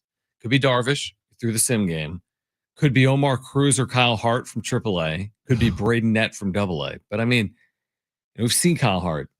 Some of these young pitchers, okay, there's been a level of success with some of the younger pitchers this year, but it's time now on Darvish. And is the difference really, by the way, if he doesn't pitch Sunday, at some point you got to do it. So it's not like I don't know what it's going to take to get him back out there. And if it's not Sunday, then when is it? Like, you got to get there. He's had 2 sim games that have been within a 5-day. So right. He's been trying to do a regular rest sim game. The first sim game was 40 pitches. Second sim game was 64 pitches. Now you're at 70 to 75 pitch threshold. Mm-hmm. That's enough for a start. Right. Yeah, we don't need him to be at 100. If he's not pitching Sunday and he's not scheduled to pitch anytime next week at home, then what's going on? Exactly. Yeah, I'm hopeful. And I don't know why also this is like a state secret, because this game is a couple of days away. You know what's going to happen on Saturday. Competitive advantage, John. Right. Will we even get an answer on that tomorrow? I'd be surprised. Maybe we get it tomorrow when Mike Schill talks to the media. Maybe we don't. Maybe we find out. Maybe we find out 30 minutes before Sunday. Probably. Yu Darvish making his 2025 season debut. Okay, so here's what we're going to do in the 4:00 hour. Tell me about this food draft. Is it kind of like a draft, but with food? Wow. So like in a draft, for example, if the Cleveland Cavaliers took LeBron James, the next team couldn't also take LeBron James. He's only going to play on one team. Correct. So a food draft is like if you take hot dogs, Brent can't take hot dogs. I wouldn't take hot dogs as a vegan, but yeah, that's what a food draft is. Yeah, good job. And that's what we're going to do in the 4:00 hour. 4th of July themed. We should do that for 2 straight hours. Like the NFL does or the NBA does. Have like a 5th round. Yeah, just round 5. That out. Yeah. 2-day event. Yeah. We just replay it over and over and over again. We're going to do that in the 4:00 hour. But what we're going to do on the other side is we're going to get to the wrap. Also in the 4:00 hour on this 3rd of July, we're giving away a pair of tickets to see Britt Floyd and Alan Parsons. This is at the Count Coast Credit Open Air Theater on July 12th. And that's just over a week away at this point. And for tickets and information, you can visit Ticketmaster.com. Again, 2 free tickets to see Britt Floyd, Alan Parsons, Cal Coast Credit Open Air Theater on July 12th. Padres are off today. We're getting you ready for that 10-game homestand that begins tomorrow against the Texas Rangers. But on the other side, we will get to the wrap. We've got our July 4th food draft for you. We've got that ticket giveaway and a lot to get to between now and 6 p.m. So don't go anywhere. Hour 3 of John and Jim. That'll come your way next on San Diego Sports 760, also live on the iHeartRadio app.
This update is brought to you by Staples Stores. Padres have an off day today. They start a 10-game homestand tomorrow night. First up will be the Texas Rangers, and STFC takes on Houston Saturday night at Snapdragon Stadium. 7:30 kickoff, 7 p.m. pregame. Listen right here on your home of STFC, San Diego Sports 760.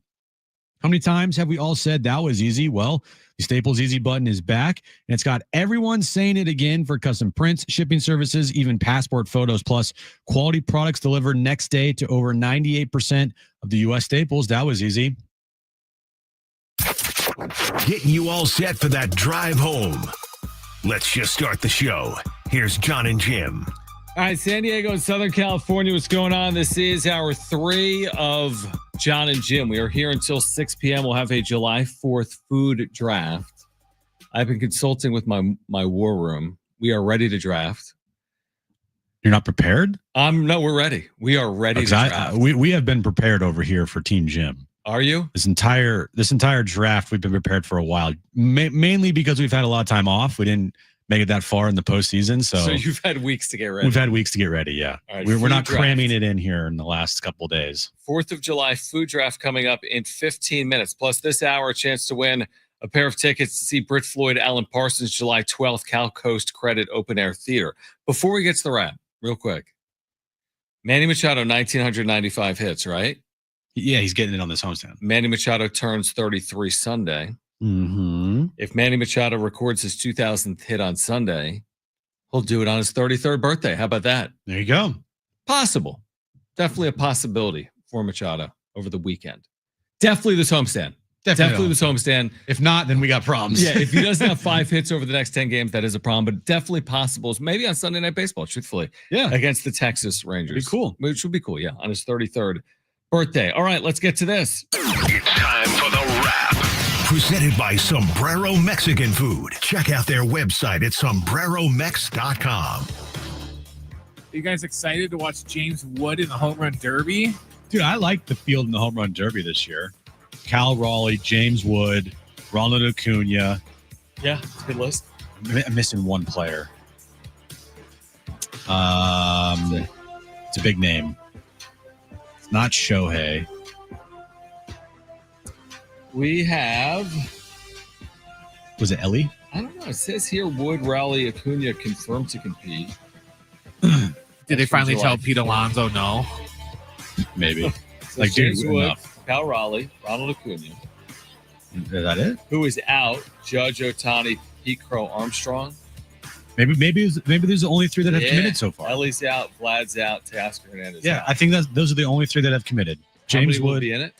Well, you got to have like at least 6. Yeah, maybe more. Okay. Yeah, I'm excited to watch James Wood. He's hit 22 home runs. He's got a 934 OPS. The Cal Raleigh thing, by the way, is ridiculous. He's hit 33. You know the Major League Baseball record for home runs hit by catcher in a year? No, what is it? 48. By Mike Piazza? Or is it? That's my first guess for most home runs by catcher in a season. Makes sense. But that's the record. He's hit 33. So he's on pace to blow by that record. Just looking at the home run leaders in baseball right now. Cal Raleigh. Cal Raleigh, Judge, Ohtani. I would love to see Schwarber in a home run derby. Yeah, he can match. Other than that, there's really nobody that I'm like, oh, that guy's got to be in the home run derby. I know Pete Alonso's been in it every single year for his entire career. Kyle Tucker. Mm-hmm. Maybe O'Neal Cruz. By the way, it's Salvador Perez, who's got the record of 48. Oh, that's right. I remember he had like a crazy year a couple years ago. Diaz has never hit more than 40 in this season. So I'm just looking at the home run leaders in baseball, and they got the right people in it so far. Cal Raleigh, good. James Wood, good. Ronald Acuna, hometown, good. Mm-hmm. I know Judge is not doing it. Ohtani's not doing it. I don't know if they've invited Schwarber to do it. Pico Armstrong. I think he's a no. He's a no. Yahoo. But I don't know if that's true or not. I would like to see Ellie De La Cruz in it. Maybe he's already declined. I'm not sure. Yeah. According to Yahoo, he's out. Okay. I would like to see O'Neal Cruz in it. What about Manny? Hey, look, if Tatis wants to get to the All-Star game, he's going to have to, the only way he's going to get there is through the home run derby. But you have to hit home runs. Maybe it might get him going. Maybe get into the home run derby just might get him rolling here in the second half. As far as like, hey, you can hit home runs. Yeah, you can't single your way through the home run derby. Or he just hits the ball in the ground 15 times in the home run derby and has no home runs. Wouldn't that be something? He enters the home run derby and he has no home runs, just all singles. There's no way he's going to be in it, right? He's so quiet, right? You hear nothing on Tatis right now. There have been some big name players that got goose eggs in the home run derby, though. Zero? Yeah, Mike Piazza in 93, 94, and Jim Tomei. Wow. Those guys stink. I thought he would hit one. Next question. Will Joey Chestnut win the hot dog eating contest tomorrow? He's got to be like a minus 1,200 favorite, right? Has to be, right? He always Where can we find the odds for that? Google. What are the odds for Joey Chestnut in the hot dog eating contest? I'd say more than minus 1,200. He is minus 1,800. So 1 to 18. Wow. To win it. He better win. You can't make your triumphant return after, becoming a vegan spokesman last year for hot dogs and then come back and lose. You got to win, man. What happened to his rival? Who was the guy that was winning? Kobayashi. He retired, I think. He retired a long time ago. Was it a rivalry? Like, was Kobayashi winning and Joey Chestnut winning, or did Joey Chestnut just pass him by? Joey passed him by. Kobayashi was like the guy, and then Joey Chestnut came and then just blew past Kobayashi. I think there's like a documentary on Kobayashi. I think so too. There's on Netflix. Is there? Okay. Yeah, I like Joey Chestnut to win that thing. Going away. At MGM, he's a minus 2,500 favorite. Wow. That's unbelievable. How many is he going to eat tomorrow? I'm going to go with he has 63 glizzies. Are those hot dogs? Yeah, yes, John. All right, 63. 77. Yeah, I'll take the over on 63. How many minutes does he have? What, 10? 5? I think it's 5 or 10 minutes? It's a lot. It's between 5 to 10. How many could you eat in 5 minutes, Jim? 2. Like if I was just normally eating. If money was on the line, would you have 5? 10 minutes. 10 minutes. 10 minutes. Would you have 10? I'm going with like 80 tomorrow for him. I could not do that. No. If I told you 10 grand for 10, you couldn't do it? Oh, 10,000. $10,000, I would try my hardest, and I would. I think that's a lot. I $10,000 right now for 10 hot dogs. Yeah, but what if you come up short and you're just puking your brains out and feel awful for the next 3 days because you ate 7? Fine. Yeah, to do buns too.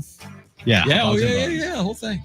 I would eat the hot dog and then the bun. Do what they do. You got to get it wet and scrunch it up and. Right? Could you eat 10 for 10 grand? Yes. I could eat like 1 for 10 grand. I think Brent would do a lot of things for 10 grand other than wear a Packers jersey. Yeah. Correct. Next. You let me put chili on those, I could probably do 15. Next question. Is Clayton Kershaw the best pitcher of his generation? Yeah, who would be better? I think he is. I think it's Verlander. Definitive. Yeah, like the Verlander Scherzer conversation. I think it's Kershaw. I think it's Kershaw. Wins, ERA, strikeouts.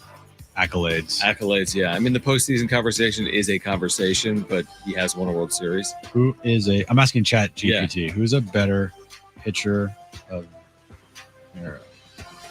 Let's just have them do the Justin Verlander or Clayton Kershaw? It says, great question. Comparing Justin Verlander and Clayton Kershaw is like splitting hairs between 2 first ballot Hall of Famers. But here's the breakdown of who was better in their era. The short answer, Kershaw had the higher peak with historically dominant seasons. Verlander had the greater longevity and postseason success late in his career. Edge overall, slightly to Clayton Kershaw. But you can argue Verlander based on volume and playoff contributions. You know what? Let's just have every time I ask a question, just type it into ChatGPT. You don't even need to have it. We'll just have ChatGPT do the show. Ask me another question. I like a part here. It says TLDR. Too long, didn't read. If you needed one pitcher for Game 7, maybe Verlander. If you wanted the best pitcher for a single season, it's Kershaw. But if we're talking better in their era, the nod probably goes to Kershaw by a narrow margin because in his peak, he was generationally dominant. You never would turn to him for one game in the postseason. No. I mean, there's no way he's the best pitcher of his generation in the postseason. Well, ChatGPT's... Yeah, I mean, it's not even close to postseason conversation, obviously, but in terms of regular season, which is the lion's share of the work, I would take Kershaw as the best of his generation. Yeah. Next question. Would you guys take a 5-5 homestand for the Padres? Would you take a 5-5 homestand for the Padres? Honestly, right now, yes. You take a 5-5 homestand for the Padres, and here's why, John. The offense has been inconsistent, the bullpen shaky at times, and even with the decent starting pitching, they're struggling to string together wins. If they hover around 500 on a homestand against competitive teams, that's realistic. It's not ideal. Or if not ideal. You've replaced yourself. I have. By the way, there was someone, what did someone put today? I'm doing that for everything now. I screen grabbed it. I screen grabbed it, but I didn't send it to you. It was 7 a.m. This is from the wrap-up show last night, Brett, in the comments. Jim looks like he is disgusted and hates talking about the Padres. I think the Padres will be 500 second week after All-Star game. They're slipping badly. Okay, thanks, bud, for the comments. ChatGPT also says, want a poll question or a hot take for social? I got you. Give me a hot take for social.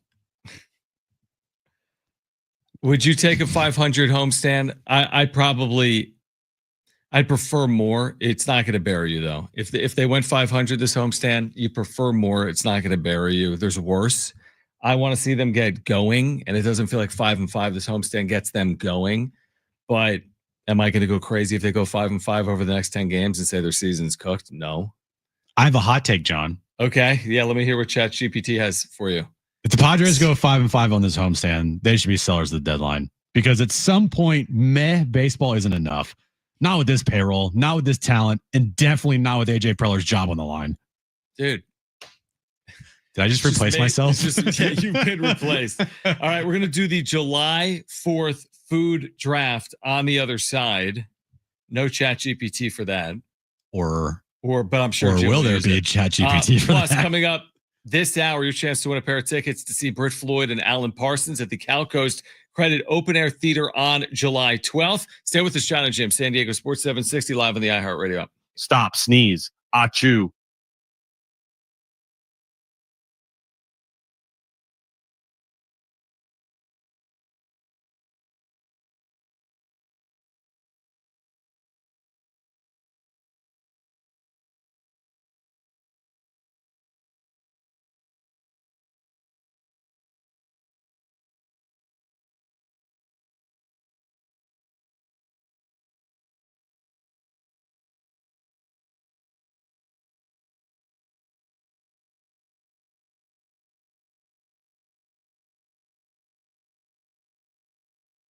All right. Hey, guys, it is Schaefer. And if you're maxed out on credit cards or struggling with high interest debt, you could pay it all off in days with Loan Pronto's Rapid Equity Loan. Get cash out now without touching your low rate first mortgage.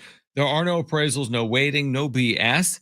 The Rapid Equity Loan program at Loan Pronto is truly amazing. In fact, one Loan Pronto client just got $300,000 approved. They did it in under 24 hours. They paid off debt, renovated their kitchen, cut their monthly expenses by $1,800. Just a huge turnaround. Loan Pronto, instant approvals, low rates, no hard credit pull up front. Listen, your home equity, it's yours, so you can use it. Get cash to consolidate your debt down to one easy low monthly payment. Call Loan Pronto now for a free instant appraisal for your home and see how much cash you can get today. Call now to start the conversation. Here's the number, 619-207-4336, or go to loanpronto.com. That's 619-207-4336. Get debt relief now at loanpronto.com. Equal housing lender, NMLS 1661781 on approved credit, NMLS consumeraccess.org.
of a 5th round pick. So the first pick is in. The first pick is in. We head to the podium. With the first pick in the 4th of July food draft, John Schaefer, a.k.a. me, selects watermelon. That's a reach. It's a bit of a reach, but when you don't eat meat, watermelon is a good food item. At least he picked something I would eat. It is a good item. Now, do I like the seeds? I don't love the seeds. Get a seedless one. Thank you. It's seedless watermelon, first overall. It's first ever time picked in the first round. Okay. That's not bad. You are not bad. up in your first round. All right. With the second overall pick, Team Jim selects. Don't do ChatGPT, man. No, I have things that are up on my computer. Okay. And number one for me, my first overall pick is hot dogs. You can't go What does wrong. ChatGPT say? I just said, give me a list of food items. I can do that. This is called preparation, John. Our war room is prepared for this draft. Okay. It's prepared. It's called Okay. preparation. All right. Hot dog. Hot dogs. I like it. A classic 4th of July food item. You can't have 4th of July without hot dogs, hence the hot dog eating contests. Hot dogs is my number one overall pick. Now we head to Brent. The third overall pick in the 4th of July 2025 draft.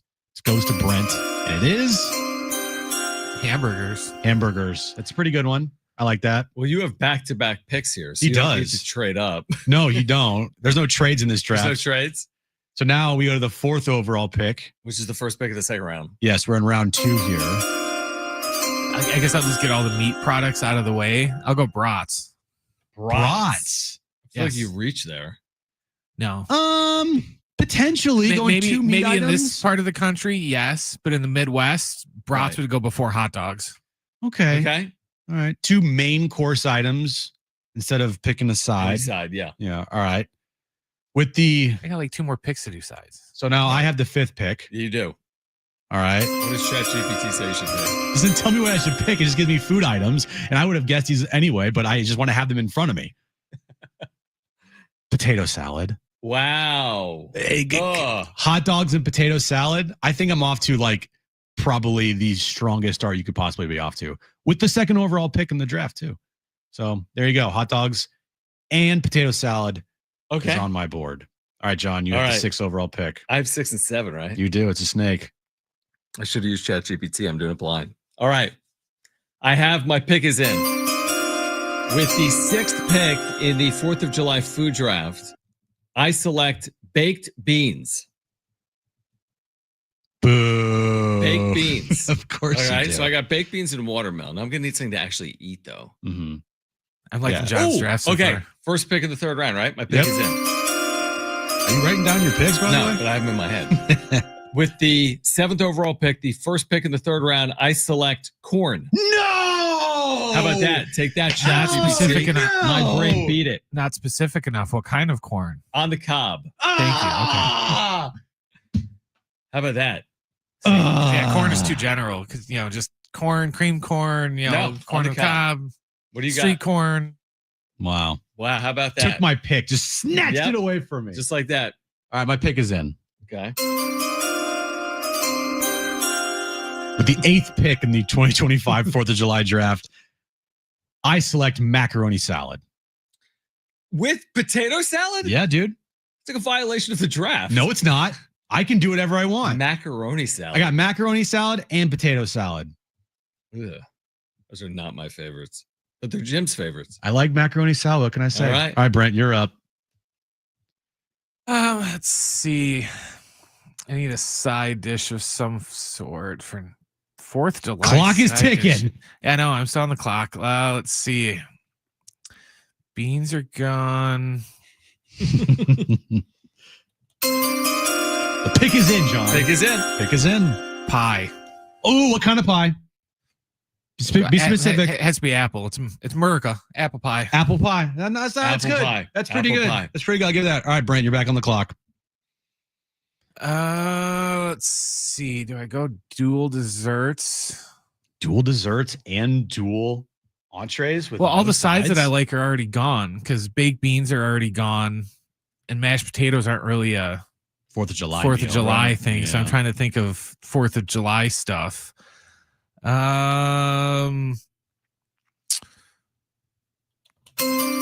Pick's in. Pick is in. Pick is in. Fourth round. Cake, I guess, because there's nothing else. Cake. Just general cake. What kind of cake? Chocolate. Chocolate cake. Wow. Go marble. I can't make a decision. Wow. Chocolate cake. All right, I'm back on the where's clock. Where's ChatGPT taking us in the fourth round? It just gives me a list of food, you moron. All right, my pick is in. Okay.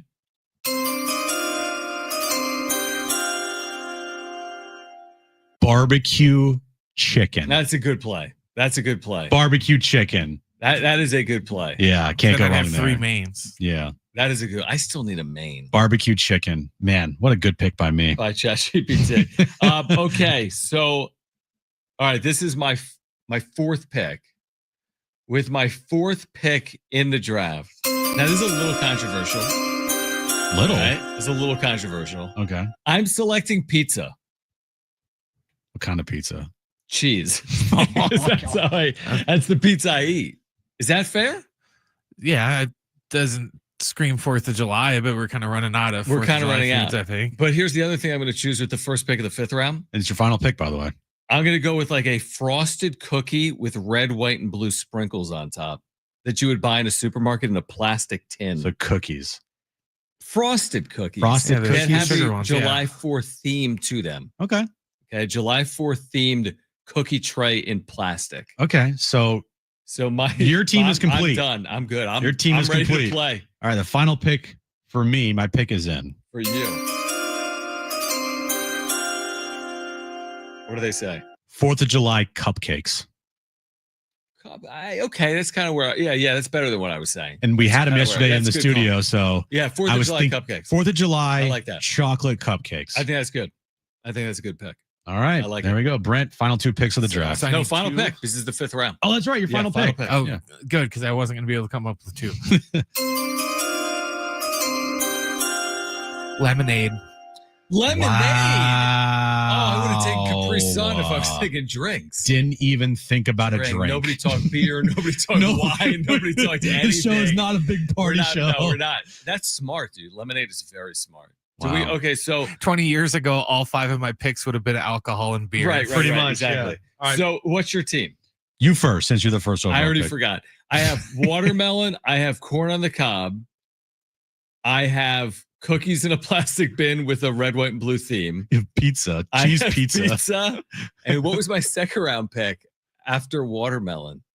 6th overall before Did I you do took baked beans? Baked beans. Yeah. That's probably a 3rd place team right there. Yeah, you're not going to be winning many championships with that team. So that's what makes it harder. My 4th of July team is hot dogs, potato salad, macaroni salad, barbecue chicken, and 4th of July themed cupcakes. That's a strong good team, man. That's a good strong team right there.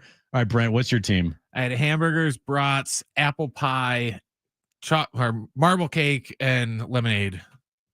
Your team sucks, John. 70470 started with team. Who has the best food team? If I had to pick between your 2 like houses, I'm going to John's house. What? I don't like potato salad. I don't like macaroni salad, and Neither I do I. like everything that's on John's list. I figured John's list would just be awful. Like yeah, tofu? No, yeah, it's not yeah, bad. exactly. 70470 started with the word team. Who has the best food team coming out of that draft? All right. On the other side, we're going to give away tickets. We're going to do that on the other side of this break. We've got tickets to see Britt Floyd and Alan Parsons, Cal Coast Credit Union Open Air Theater, July 12th. Tickets and info at Ticketmaster.com. Plus, getting ready for that 10-game homestand. The Padres begin tomorrow night, or tomorrow afternoon, actually, at Petco Park. John and Jim, San Diego Sports 760, live on the iHeartRadio app.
All right, this update is brought to you by Staples Stores. Padres have an off day today. They start a 10-game homestand against, starting with the Rangers tomorrow night here at Petco Park before the All-Star break in a week. SDFC, they take on Houston Saturday night, 7:30 kickoff, 7 p.m. pregame. Listen to the match right here on San Diego Sports 760. How many times have we all said that was easy? Well, the Staples Easy button is back, and it's got everyone saying it again for custom prints, shipping services, even passport photos, plus quality products delivered next day to over 98% of the U.S. Staples. That was easy. All right, a lot of people weighing in on the text line. 70470 started with team. 703 saying, how the beep could you guys not say chips and dip? 619 following up and saying, you guys forgot chips and fresh guac. 619 saying, I'll eat it all. Brent wins. 631 says, you can't have pizza on the 4th. and also 631 saying, Jim is absolutely dominating this. I'm eating at Jim's house. Yeah, dude, I don't see how I didn't dominate that. I'm sorry. To each their own, I guess. Yeah, I guess. Yeah, to each their own. Exactly. But you can weigh in. 70470 started with the word team. I have a question for you. Okay. All right. So Leo DeVries, and this is courtesy of a really good follow on X, Too Much Morton's, right? Leo DeVries in his last 10 games is hitting 351 and his OPS on base plus slugging is 1,000. Would you keep Leo DeVries in high A Fort Wayne all year? It's already July. Their season will end in 2 months. Or would you consider moving Leo DeVries, who's in high A, up to double A before the season is over? He's 18 years of age. Choose your own adventure. Keep him in Fort Wayne or bump him to double A? I would keep him where he's at right now. Fort Wayne. I just want to see these guys in the minors just stay where you're at and do the best you can where you're at. Mm-hmm. Now, next year, we'll have that conversation, and I'm sure he'll be moved up. But as of right now, don't mess with the kid. Just let him be. Just let him continue to gaining confidence and playing, good baseball and having to make mistakes down there and having it be okay to do that. I agree. I would leave him. I don't think they will. I think there'll be a point this year where they promote him to double A because they seem to like to do that, kind of force the issue with their top prospects and say, hey, look, we got this 18-year-old to double A. Isn't that impressive? He's not even turning 19 until the season is well over, October 11th. So he'll be 18 all year. On the whole, it's been a solid year for DeVries. His last 10 games have been absolutely terrific. He's as good of a position prospect as the Padres have. Mm-hmm. I'm with you. I feel like there's been some prospects that it hasn't always worked out perfectly, obviously, for the Padres. Now, Merrill worked out. It wasn't based on his minor league numbers, but they just gave him the chance at the big leagues, and it clicked in 2024. Here's what I would do with DeVries. Spend the entire year in Fort Wayne. Next year, the entire year in double A, and whenever he's ready, he can go to the major leagues, whether that's some point late next year or at some point before the start of 2027. He's in spring training. He has a chance at a job in 2027. That would be my trajectory. You're still putting him in the major leagues potentially as a 19 or 20-year-old, and that's why I wouldn't rush him, because you can go from double A to the big leagues. Because what's going to happen is the second he gets called to the big leagues, he will be the team starting shortstop. Yep. Xander Bogaerts will then eventually move to second base. I'm sure Jake Cronenworth will be this team's first baseman, or vice versa. Mm-hmm. Xander over at first, or whatever. Right. But when he comes up, he's starting shortstop. He's not coming off your bench. No, he's not coming off the bench. He's the superstar prospect in your organization. Mm-hmm. He has, I think, potential. I think he has star potential.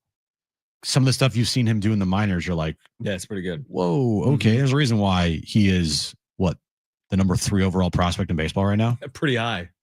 Yeah. So let him be. No rush. Just you're not moving positions. So just get better at shortstop defensively. And in a year's time, we'll have that conversation of, hey, can DeVries make this team out of camp? In a year's time. Okay. So you're saying in 2026 spring training? I'm saying in 2027 spring training. Yeah, that's what I would think too. the rest of this year plus the next year. And then 2027, we have the conversation of, all right, Louis DeVries, are you the team shortstop? Can you take that spot out of spring training? What about this? Let's say it's 2026, he's 19, and he's having a good year, and he's in AA. Do you think that there's a scenario where DeVries appears in the major leagues next year if he's having a good year next year in double or triple as a 19? He would need to be having like an year. amazing year. Or maybe they would need the need.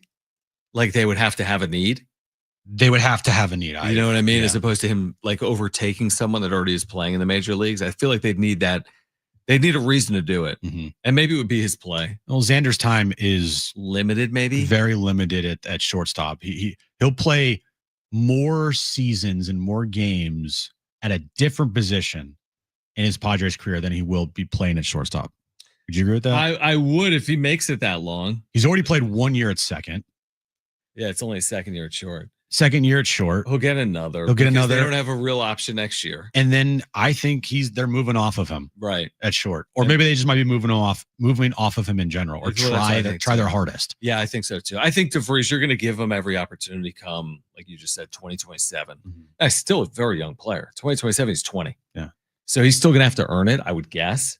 And going forward for the foreseeable future, I think it's an exciting prospect to look at, that you could have this team being led by Jackson Merrill and Leo DeVries. Absolutely. Yeah, I'm excited about this player. And much more so, this is just my personal opinion, much more so than Ethan Salas. And, Salas has had some bad breaks. Like, he's injured. He's actually a little older. He's turned 19.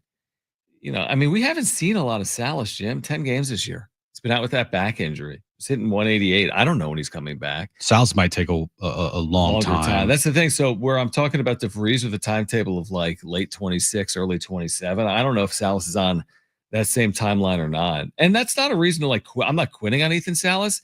I just would like him to have a fully productive year where he stays healthy, is productive at the plate. I'm assuming that's not this year. Like, when is he coming back? But why don't you just, I don't know, see these guys through? Let's see these guys through. You don't need to use them to trade for somebody, because I don't think there's anybody out there that would be worthy of trading your top two prospects for, or one of your top two prospects for. Look, Sandy Contra. No Jim Bowden. Right. I have said I would be willing to listen on Ethan Salas. Right. I'm not listening on Leo DeVries. Mm-hmm.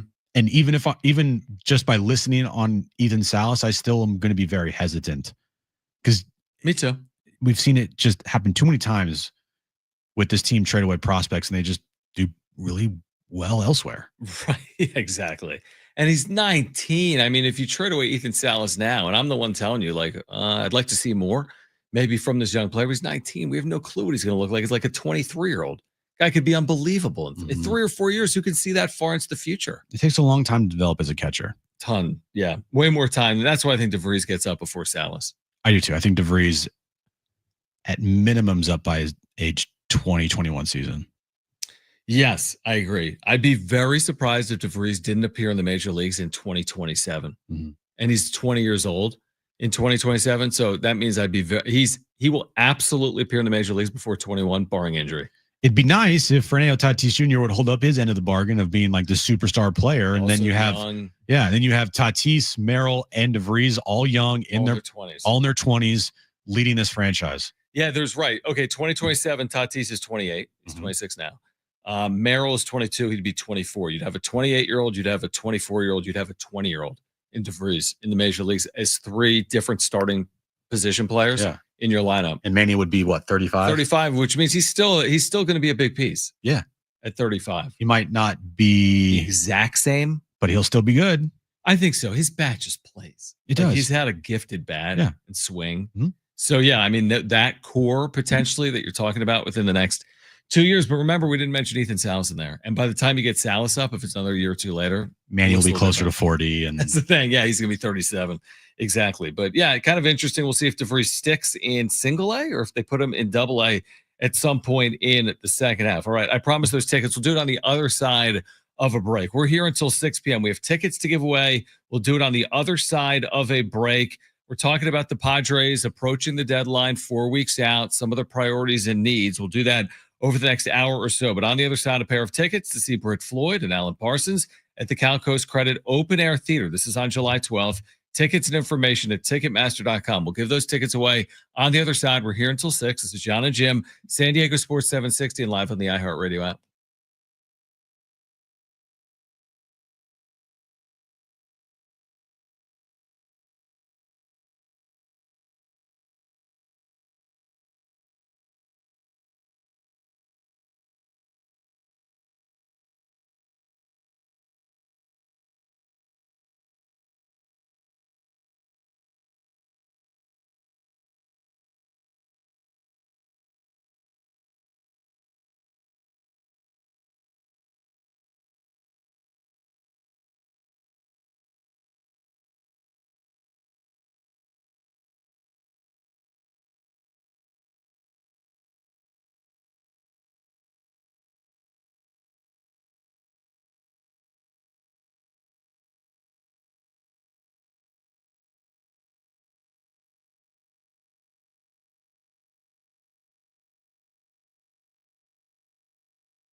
All right. AM radio keeps vital voices accessible, and Congress can secure its future, but we do need your help.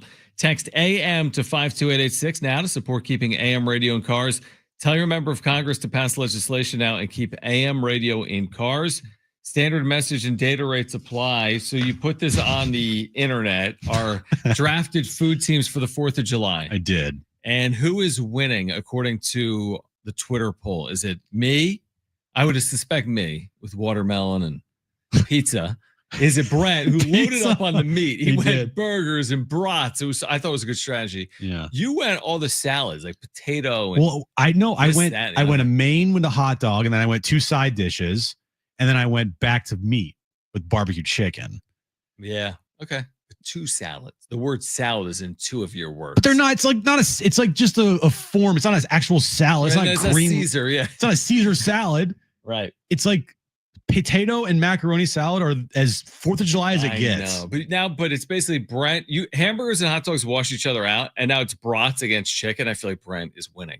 Barbecue chicken against brats. Yeah. Right. All right. So what are the results? All right. So right now, John has 7% of the vote. What?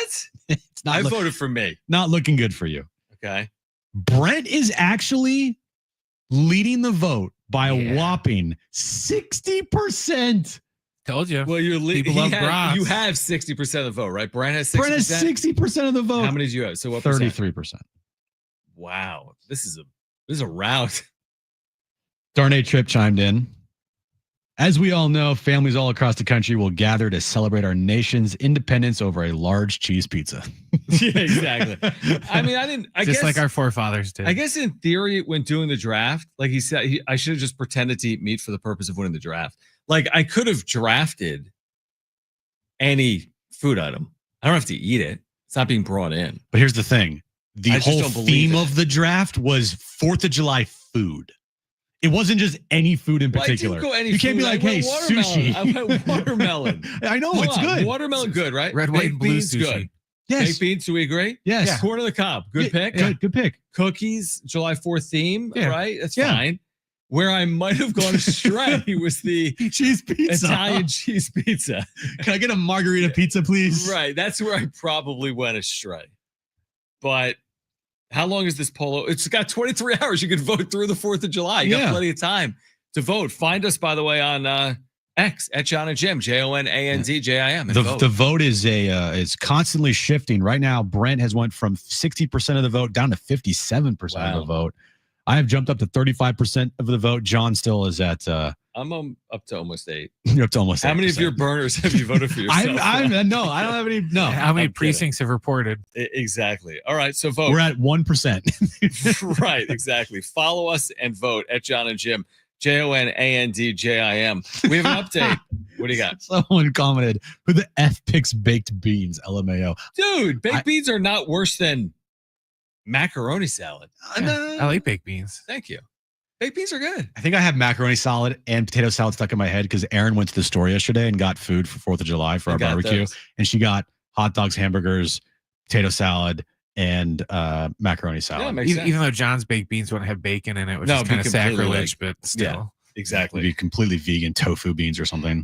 Yeah, they would just be beans, but they wouldn't Yeah, be I meat. say beans are vegan already, Jim. All right, True. it's official. Max Muncy has landed on the IL. He will miss at least 6 weeks with a knee. That may include, by the way, Padres Dodgers in August as well. They've got 2 series coming up in August. But Max Muncy has said he's out at least 6 weeks. And the consolation is he will play baseball again this year. He was injured last night, right before Clayton Kershaw struck out his 3,000th career batter. And the Dodgers, who have dealt with injuries, will be without Max Muncy, who was nearly the starting third baseman in the All-Star game for at least 6 weeks. Will they be suspending the White Sox? Yeah, exactly. Hey, Michael Taylor, you can't try to steal third base, dude. You Just can't. backs up what Kershaw said last night. Kershaw do is that? just whiny and thinks that everything needs to revolve around Yeah, the Dodgers. It didn't look good, and it's not going to be good. Because 6+ weeks is a decent amount of time. I guess it could have been worse, like after the year. Yeah, injuries happen in baseball, man. Injuries happen in all sports. So I mean, they're really happening. I know, yeah. In general right now. So again, Muncy on the IL. Padres getting ready for the Rangers. And we've been talking also here today about this upcoming trade deadline. We actually started the show. We can go there again at 5 p.m. talking about what Ken Rosenthal wrote today. There's a lot more that he wrote about the Padres catching situation. But he said they're hoping to upgrade their offensive production behind the plate. That's like saying I hope to lift more at the gym. I mean, obviously they're hoping to upgrade their offensive production behind the plate. I hope to have dinner tonight. Yeah, exactly. Yeah, I mean, it's pretty abundantly clear. I don't know if it's the number one priority. I think we had spoken for weeks about left field maybe being the number one priority, but Gavin Sheets plays left field every day right now. Do you think that and the number that we had a stat the other night. It was their runners in scoring position combined 7 for 80 this season. Yep. Do you think that they're just like, look, that this is, you can't have this happen? If they were like 7 for 30 or 7 for 40, right? They're like 200, not 100. You can deal with it, but 7 for 80. It's pretty telling, isn't it? That's awful. I mean, they've had so many opportunities and they've come through so infrequently. Now, it's not all the time. No, it's not. They're not up in every single big situation. Right. I still contest that the stars in the lineup are more to blame for their offensive struggles than guys like Martin Maldonado, Elias Diaz, Trenton Brooks, the Magic Bullet, and Tyler Wade. Right. Like the stars in the lineup have to perform and produce. If Martin Maldonado and Elias Diaz, this is what we expected them to do, right? This is not something that we're like shocked by, all right? Right. We're not surprised by this. We're surprised by the lack of production from the star players, but we're not surprised by the lack of production from these catchers. I agree. So nothing should surprise anybody. But that doesn't mean that they shouldn't upgrade because, yeah, you're right. We're not surprised and it hasn't been good enough. I mean, Manny can't bat 3rd and 9th. I think they need someone. I think the most frustrating part about this whole thing is that this organization actually tricked themselves into believing that these two catchers could be good enough. Yes, but I would say this. You have so many dollars to spend. They elected to spend it the way they did. Pavetta, not Higashioka. Sheets, not Profar. I'm making it up. You know what I mean? Like, you only have so many dollars. I don't think they were saying these are the two best catchers. I think they were saying this is what we can afford because we're getting Nick Pavetta for $23 million and that's all the money we have. So do you want Pavetta or do you want Kyle Higashioka back? So then if they add money at the deadline, does that even make sense?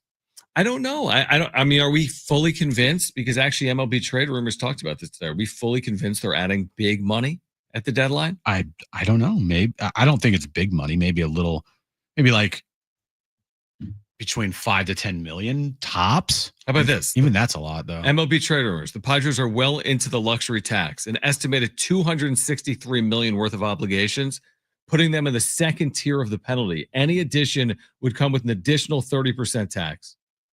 So they bring on 1 million, it's 1.3. Okay. You know what I mean? They bring on 10 million, it's 13 million because of the tax. So I think they'll bring on money, but I don't think they're going to bring on crazy money, I guess. And I kind of stick by the idea that like they only had so much money and they addressed it in the way. I don't think it was like AJ Preller being like, these are the best two catchers in baseball. I think he was saying like, I got no money.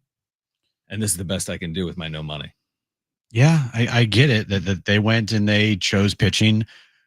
And I applaud them for that. I think if you told me right now, gun to the head, you have to pick one of the three, pitching, left field, or catcher, I would choose pitching too. Right. Because I would, at the time, have faith that my star players would be carrying the load. It's not like you have two guys in this lineup that are considered star players. You got like 6. Yep. And those guys, as a collective, need to be a lot better. Fernando Tatis Jr., Jackson Merrill, Luis Arraez, Xander Bogaerts, Manny Machado, and Jake Cronenworth. That's like your core guys right there. That's making the big bucks. That's the $1.3 billion in your lineup. Those have to be the guys that drive the bus. And that should be enough. It shouldn't be like, man, this team keeps losing because Martin Maldonado. Well, imagine if they chose Profar over Pavetta. Oh, it'd be a disaster. You know, and again, maybe they got lucky there. I'm sure some luck is involved. Nobody knew Profar would be out for 80, and nobody knew Nick Pavetta would pitch like this. But it would be. I agree with you. I think it would be a disaster if they made that choice. All right, call right now if you want the 2 free tickets. Britt Floyd, Alan Parsons, Cal Coast Credit Open Air Theater on July 12th. Third caller, you are going. The number to call, 877-767-4760. Call right now. We have 2 free tickets to see Britt Floyd and Alan Parsons at the Cal Coast Credit Open Air Theater on July 12th in about a week. Tickets and info at Ticketmaster.com. Call right now if you want those tickets.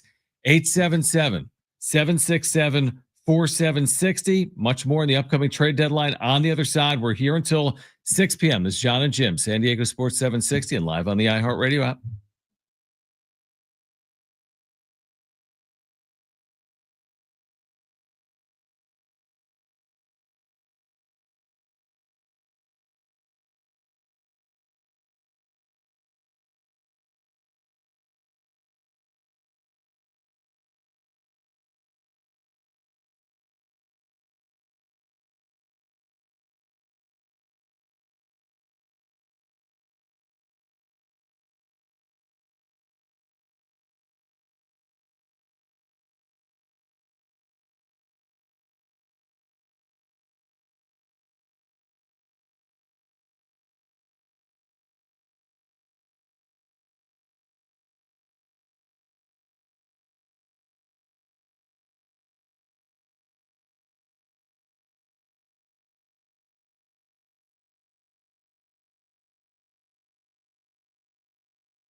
This update's brought to you by Amazon Prime Day. Padres off day today. They start a 10-game homestand tomorrow night. First up, the Texas Rangers.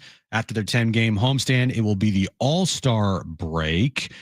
SDFC, they take on Houston Saturday night, 7:30 kickoff, 7 p.m. pregame. You can listen to that match, of course, right here on your home for SDFC, San Diego Sports 760. Okay, there's some good news and there's some great news. The good news is that Prime Day is almost here. The great news, this year, you'll have 4 days to find deals on all your favorite things. Shop Prime Day, July 8th through the 11th.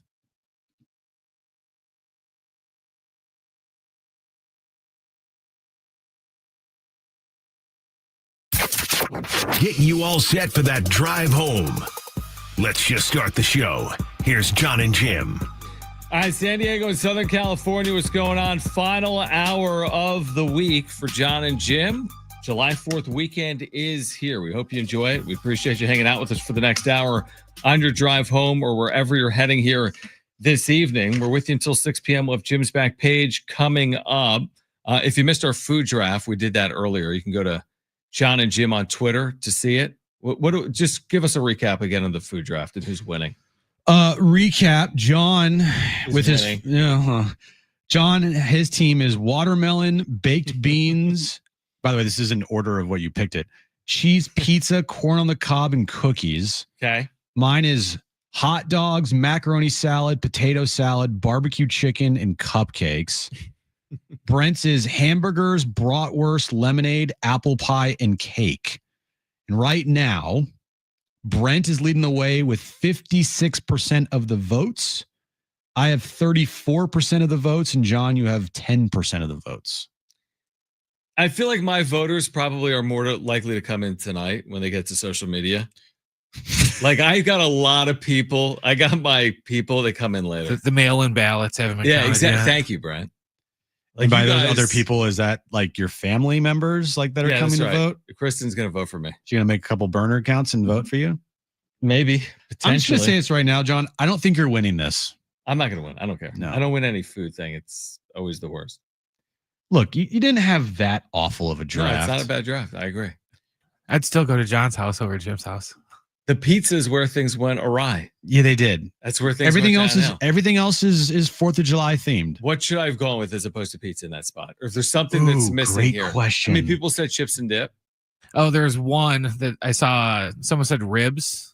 Yeah, but John would be good. Well, I know, but he said that he was going to forsake what he actually likes in order to win. Right, but if it was something I actually ate. That's the thing. There weren't a lot of good options on the table at that point. You could have gone like a drink. I could have gone Celsius. If I would have gone beer.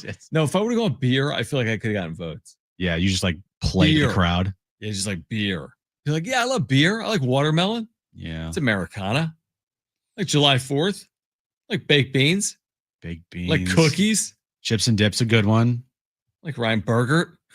Ryan Burgert. All right, listen to this. Okay. Yeah, I'm surprised you actually didn't choose like a quinoa salad or something. Quinoa salad. No tofu anywhere. Just like salad, like just mixed greens. Salad. Yeah, exactly. Kale salad with no dressing. All right, listen to this.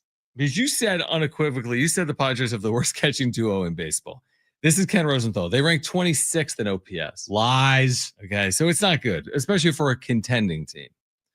All right, so, but here's the issue that he writes about. He's like, there isn't a lot of good options when it comes to catchers because teams like to have depth at that position. Mm-hmm. And the teams that might have catchers that the Padres could acquire are contending teams as well. So those players are less likely to be moved.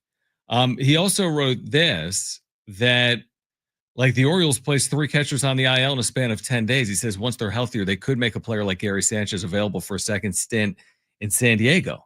He writes, Gary Sanchez hit 19 home runs, had a 792 OPS for the Padres in 2023 when he was claimed off waivers.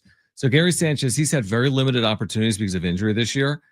I mean, is someone like that, is that what we're looking for? I mean, 792 OPS is a world of difference from what we've seen this year from Diaz and Maldonado.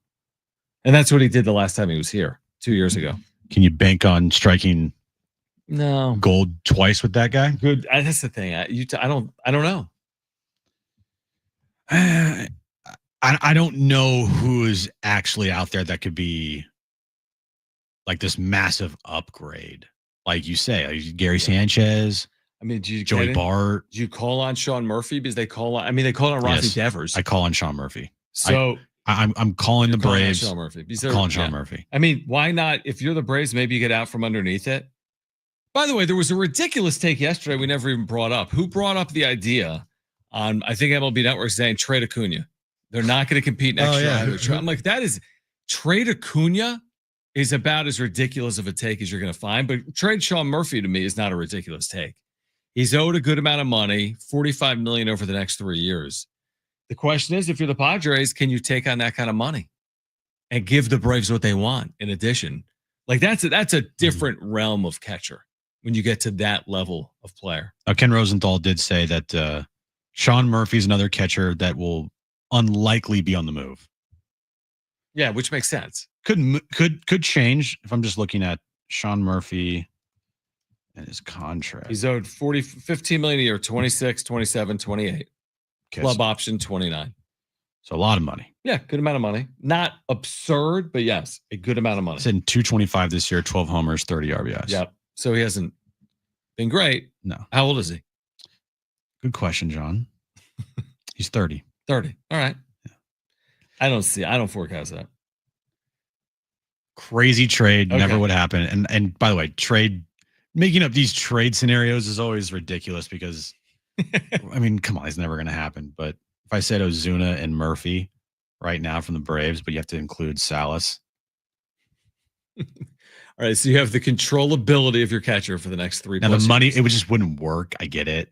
You'd be taking on a ton of money. You would be taking on way more money than you would want. You're right. You take on. I'm just strictly looking at player upgrade. Right. No, I like where you're going, player upgrade. When I think player upgrade, I go back to Baltimore. Because I'm like, they got Sanchez. They got outfielders. Mm-hmm. Like, can you combine a pair of Orioles in a trade with the Padres to upgrade to multiple positions? I like the Braves thing. Like, hey, Ozuna and Murphy will give you Salas and some other rando or a couple other dudes. Again, I'm not a G. This is the reason I'm not a GM. Yeah, because we would move these guys left and right. Right, that's fine.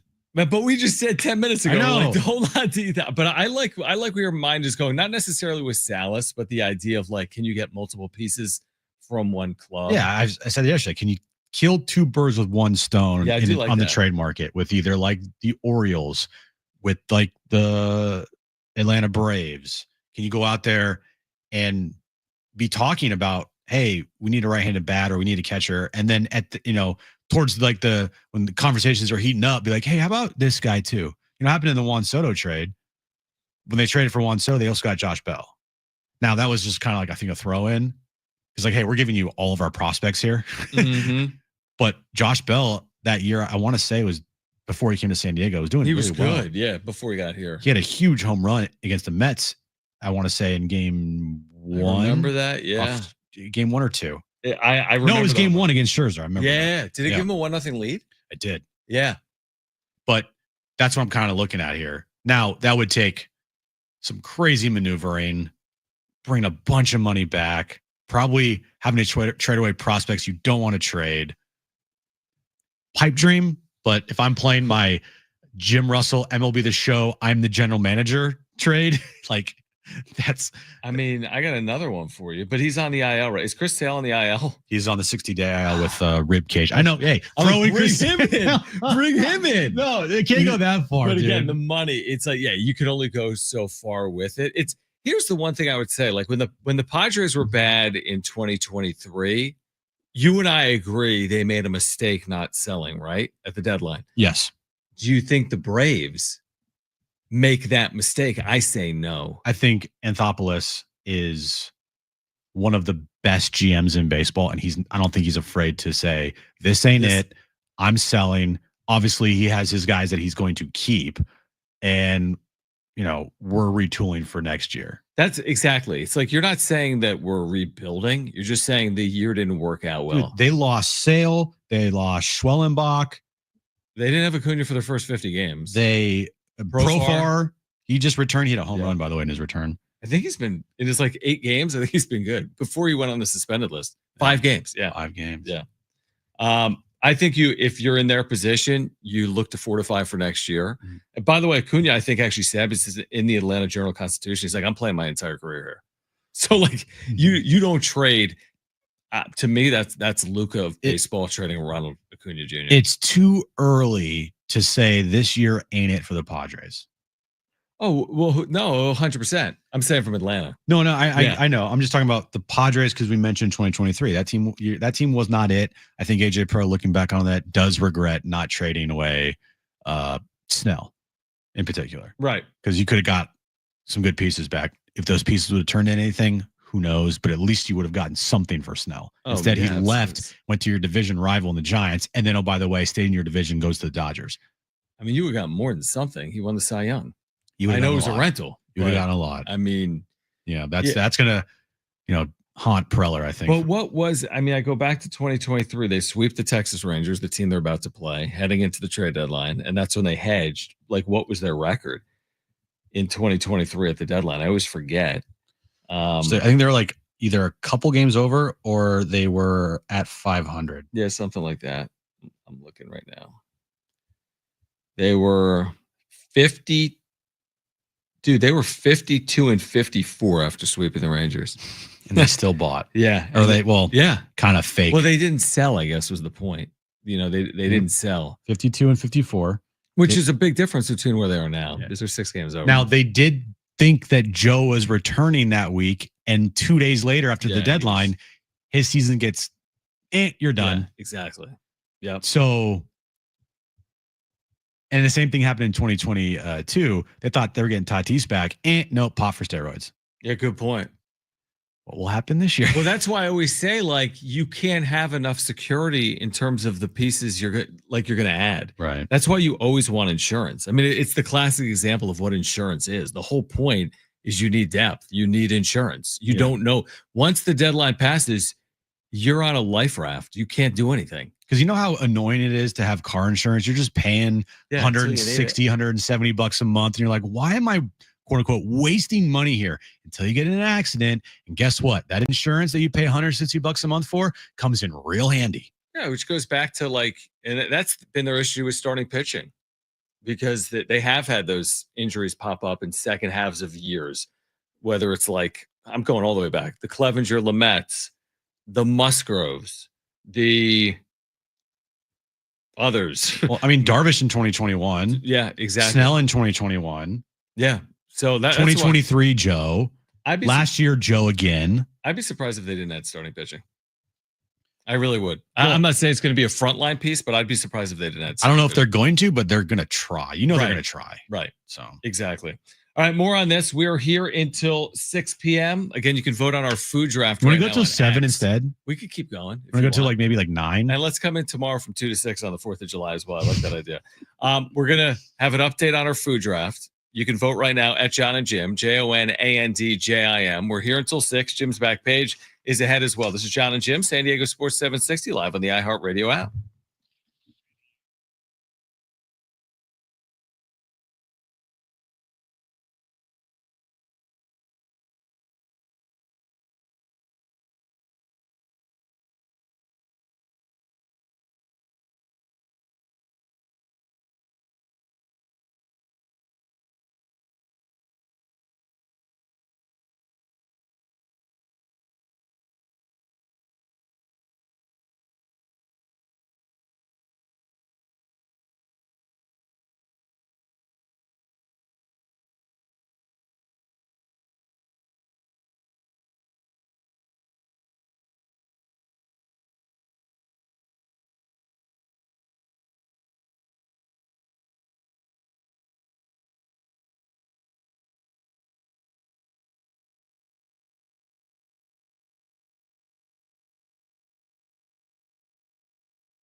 All right, Jim, this is off our chat in YouTube. We have that.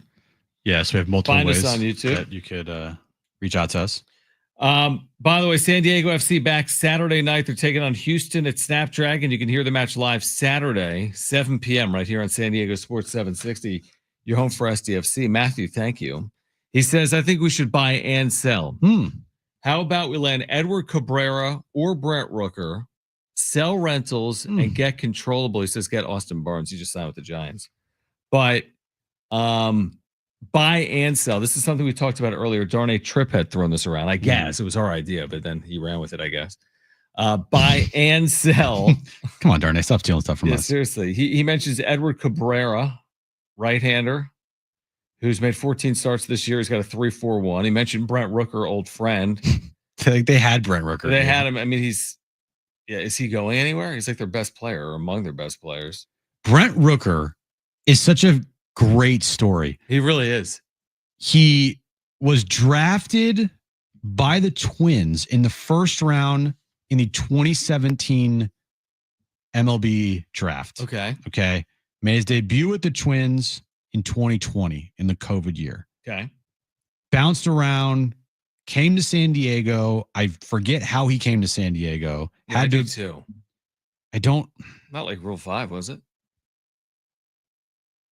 Well, he went to Minnesota. Oh, and then, I don't know. I don't know either. But he was here in San Diego. He played 2 games in a Padres jersey, Padres uniform. 2 games.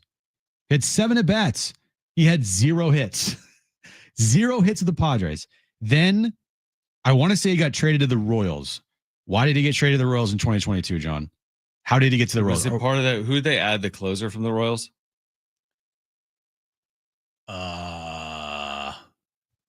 2022, the Juan Soto deal. Right. Who was that closer they added? You know what I'm talking about. It wasn't Royals? I thought they made a deal with the Royals for a bullpen piece.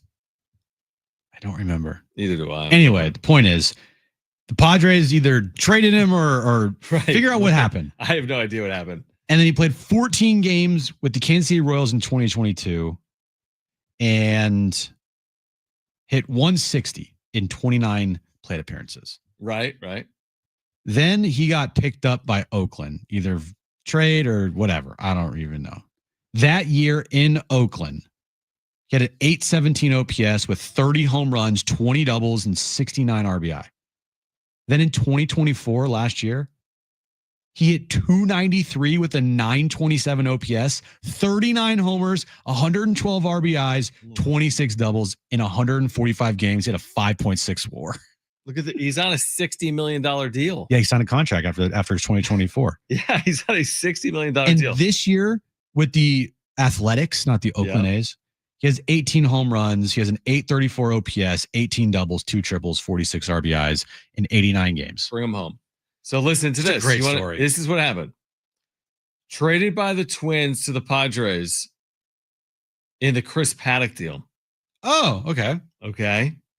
And then the Padres traded him to the Royals for Cam Gallagher. Now, who's Cam Gallagher? I have no idea. Who? But August 2nd, 2022, catcher Cam Gallagher.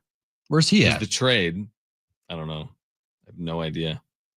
He hasn't been in the big league since 2023.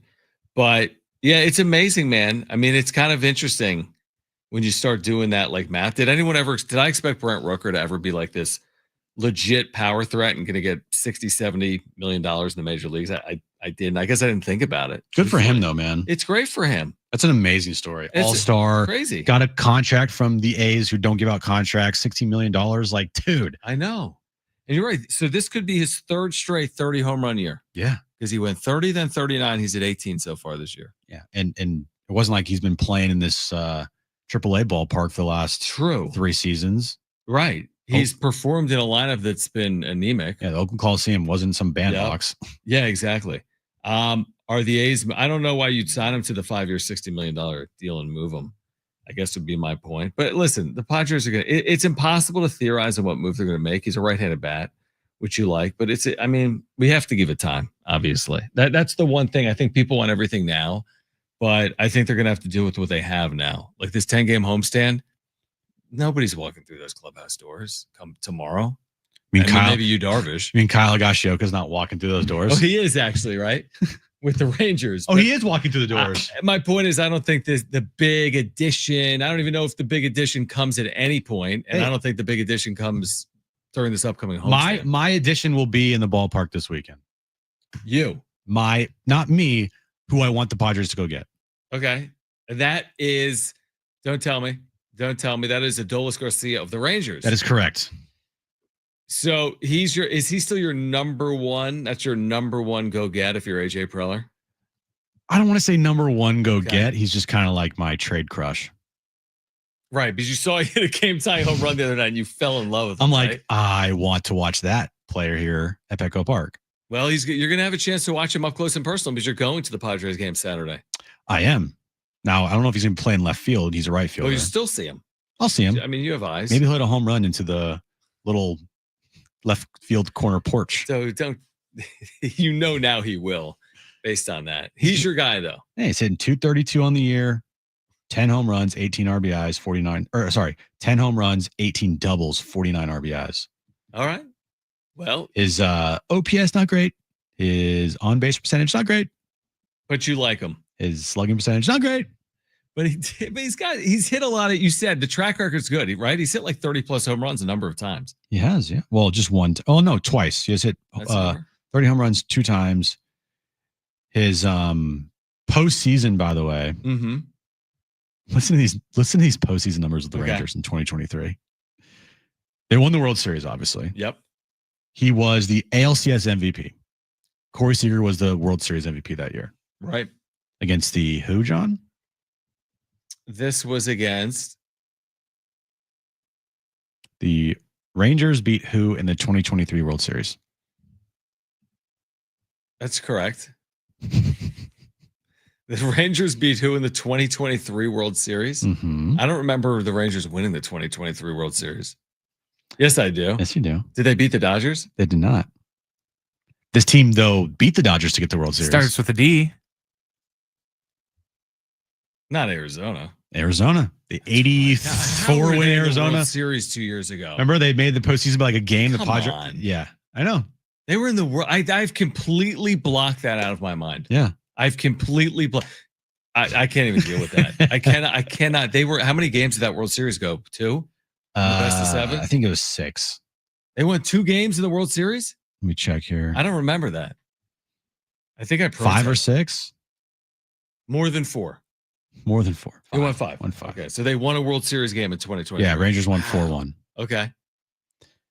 This is what Adolis Garcia do? did that postseason. All right. They played 15 games. Mm-hmm. He hit 323 with a 1,108 OPS. Oh, get him. 8 home runs, 22 RBIs. 8 home runs? He had a 726 slug percentage and a 382 on base in the postseason for the Rangers. Go get him. I know. Go get him. That was 2 years ago? Yeah. Go get him. Like I was saying, it's dude. Worth the risk. He's got postseason experience. He hits for power. He's got the swag. He got the vibes. He's a right-handed bat. He can play defense. He's a former Gold Glover. Go get him. Go get him. I like that. All right, we're here until 6. Jim's back. Page is ahead. The Lakers have made a move. Another we'll share move? that with you on the other side. This is John and Jim, San Diego Sports 760 and live on the iHeartRadio app.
All right, this update is brought to you by Wendy's new Frosty flavors. Padres off day today. They start a 10-game homestand tomorrow night. First up, the Texas Rangers. Then comes the All-Star break in about a week. And Saturday night, STFC returns home.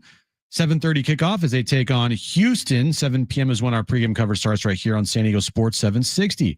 Love Wendy's classic chocolate and vanilla Frosty flavors. Announcing all new Frosty Swirl and Frosty Fusion flavors. The same creamy treat you love with a new flavor refresh. Refresh on a classic. Gotta be Wendy's. Open till midnight or later at participating U.S. Wendy's. Hours may vary by location.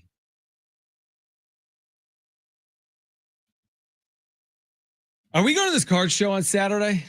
It's a free card show Saturday.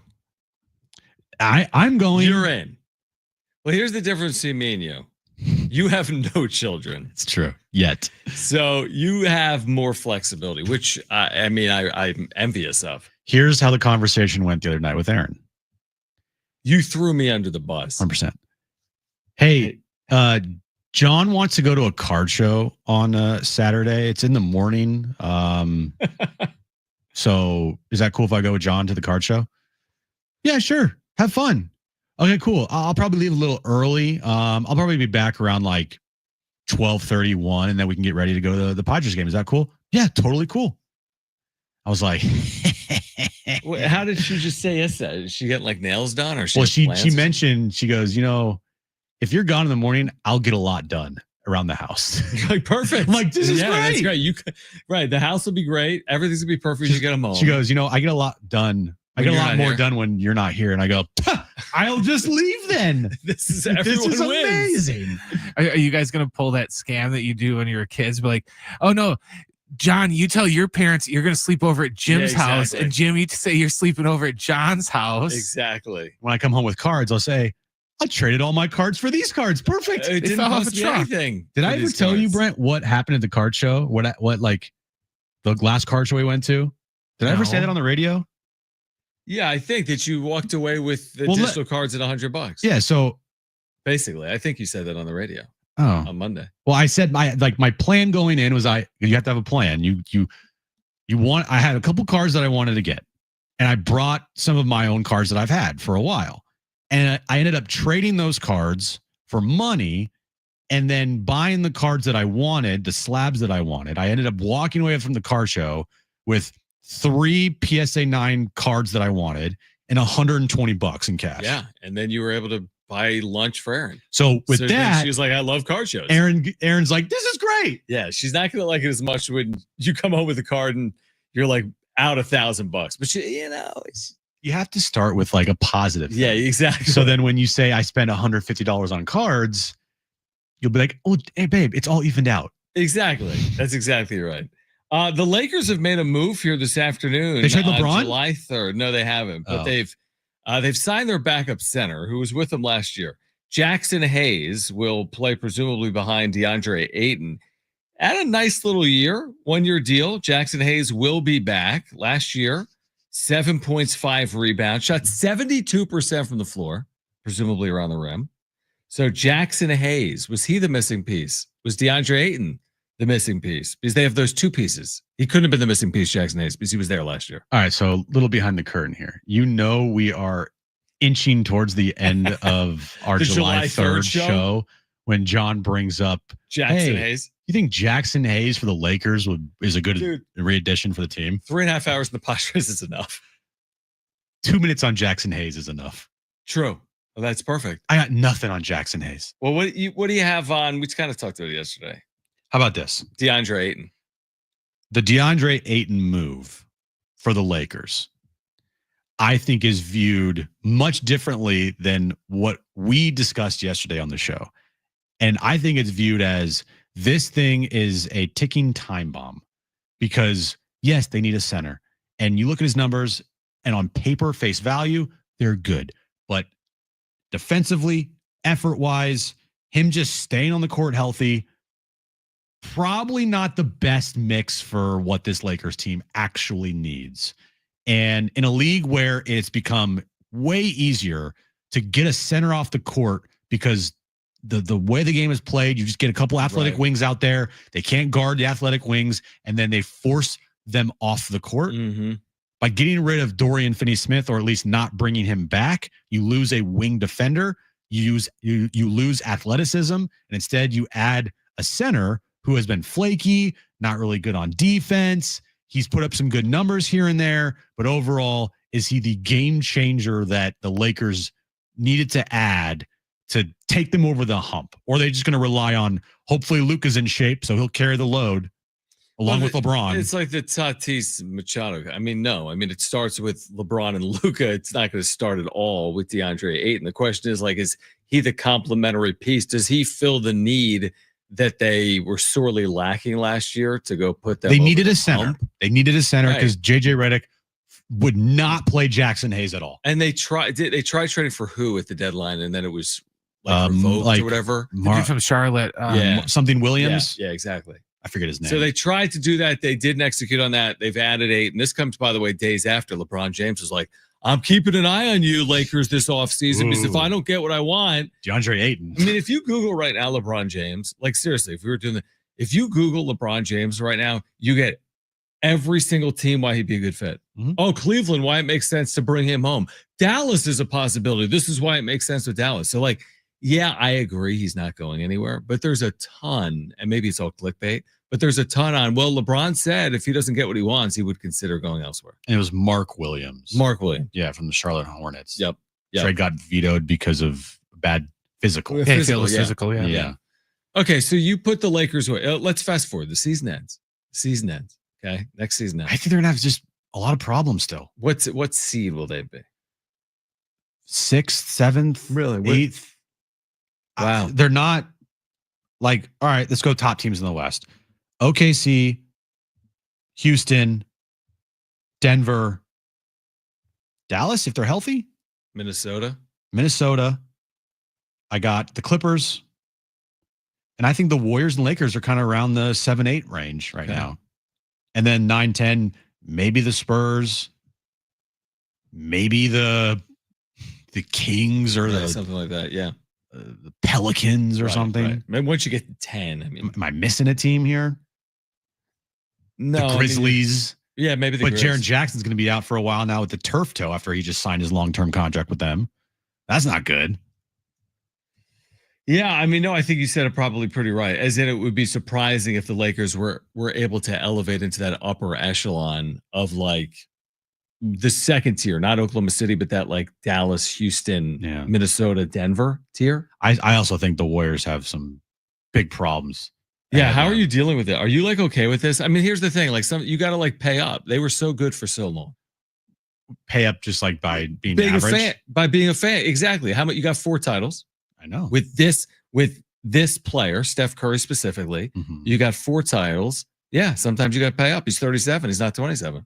I know, but what I'm looking at is the moves that they need to make this offseason they can't make because of the Jonathan Kuminga issue, which is he wants to go somewhere to be the man. And teams aren't budging and giving him that type of money because he is a restricted free agent. And no teams want to do a sign and trade because no teams want to pay him that big money. And the whole thing with their offseason was predicated on sign and trade with Kuminga to bring in assets for Kuminga because the fit just isn't there. And it's all on Kuminga. If Jonathan Kuminga was bought in and realized that, okay, I can be a super, bench player, the athletic wing that, every team needs to have, then I think the Warriors could be good. But Jonathan Kuminga, he doesn't want to be there anymore because he got benched last year when they brought in Jimmy and he felt slighted. And then, it just is not. It can't be salvaged. Can't be that relationship can't be salvaged. And Jonathan Kuminga is turning into, just me, and it's a problem. So what? Okay, let's say they are able to move him. What does a return look like then? And how does that elevate them? If Kuminga moves, there's only a couple teams that there's only a couple teams that I think that he can move to where the Warriors could get something back for him. Yeah. One of them is the Sacramento Kings. Another would be either the Miami Heat or a team like the Pelicans. Okay. But I mean, I think that I think Jonathan Kuminga completely overvalued himself, and it's come back to bite him in the ass now. Overvalue being playing time or like contract? Contract. He thought that as soon as free agency began, teams would be just clamoring, spending all this money and wanting him to be the star player of their team. Mm-hmm. Brian Windhorst said a couple days ago, this is the worst market he's ever seen for restricted free agents because of this first and second apron in the NBA now. And teams just don't want to pay restricted free agents because that means they have to give up assets and the money. And it's just this whole convoluted mess. So it's a long way of saying they kind of might be stuck with him, the Warriors. They might be stuck with him. Now, luckily, if they're stuck with him, he's a good player. He's a good player. He can be a good player, but he has to accept his role. And I don't know if he can accept his role. That's interesting. Yeah. And that's the big problem. Like, how do you not accept your role though when you're with Hall of Famers, winners? That's what I always said about like Kevin Durant. Kevin Durant left Steph Curry because he couldn't accept the role of not being the number one guy. Kuminga, Kevin Durant? No, he's not. He's not even close. Like, kind of get in line. At least with Kevin Durant, you're Kevin Durant. Yeah, I'll never understand that from KD. Yeah, I don't either. I agree with you on that. He's gone to 5 different teams now. Could he finally end up coming back from like searching for the spot and win with Houston? I'm picking the Rockets next year to win the NBA title. The Rockets. I love what the Rockets did. Oh my gosh, they have I think they have Clint Capella, Steven Adams, and Şengün as their centers. I mean, come on. Amon Thompson, KD, Fred VanVleet. They got Jabari Smith Jr. Dude, they have length and size everywhere. All they had to do was give up who's that player? I forget his name, but they had to give up essentially like one guy, and they've replenished and got everything they needed. Jersey in the cart? KD Rockets? No, but I do have my KD Warriors jersey purchased already. I still have like it's like in the closet. Yeah, my brother actually got it for me for Christmas one year. He bought it for me. Why don't you wear that on the stream? I don't know if I have it anymore. You should bring that in. He bought it for me in 2019. Right. And that Christmas, he told me, I got you a KD jersey because he's not going to be on the Warriors next year. Because he's a huge my brother's a huge Lakers fan. So we always go back and forth, right? Yeah. And so he bought me it, and I go, oh, this is cool. Yeah. And he goes, yeah, I bought that for you because that's the last time that you'll ever have a KD in a Warriors uniform ever again. And he was right. He was right. Jim's back page coming up next. Stay with us, John and Jim. San Diego Sports 760 live on the iHeartRadio app.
All right, final time. John and Jim, San Diego Sports 760. All right, at last look here at the vote, because we did our 4th of July food draft, and I'm getting smoked still. Brent's still in the lead. Shocker. Brent's got 55% of the vote, Jim. Wow. You've got 37%. John, that's me, has 8%. You've gone down or stayed the same. Yeah. And you've kind of gained a little bit of ground. There's over 100 votes. I was at 34%. Yeah, you might still about an hour and a half ago. Maybe you got a path. Maybe you got a path. I think Brent might take this one. Probably. I think Brent, when you look at his, yeah, it's an overall well-rounded 4th of July, with the exception of 0 sides. That's the only thing. No sides. No sides. Well, but he also went dessert. Yeah. Multiple desserts. Multiple desserts is smart. People love meat and dessert. Yeah. We don't eat sides. And lemonade. Lemonade might have been like too. the secret weapon. I know. Like I need something to wash it down. Now. Lemonade. You didn't like my I may have messed up when I went macaroni and potato. I probably should stick with potato, and I probably should have gone chips and dip. I do agree with the text and the YouTube chat that, you guys should put beer on there. That probably would have helped a lot. Beer would help. Beer would have helped. Beer a over lot. potato salad, you're winning that thing. Think about that. No, you're beer over away macaroni. from being in it. You got a beer salad, Jim. A beer salad. Like you could have just said like case of, I don't even know. What do people drink? Oh God, see, you're lose votes here depending on what your answer is. Case of Budweiser. See, I would take that, but people out here would be like, ew. I don't know.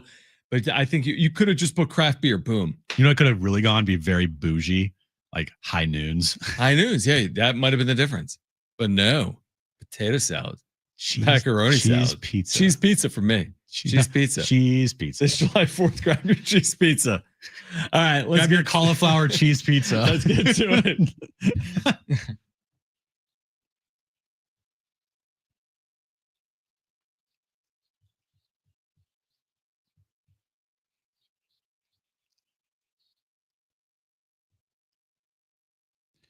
Did you know, John? Because we're in the card game. Right. Pokemon. Yeah.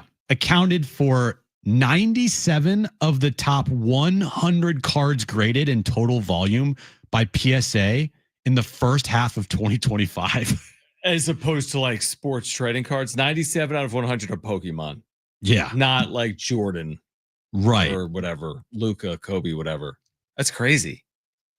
Yeah. The growth of Pokemon has been insane over the last just year. Like, I know you're back in. I'm back in. Yeah. Everyone's back in apparently.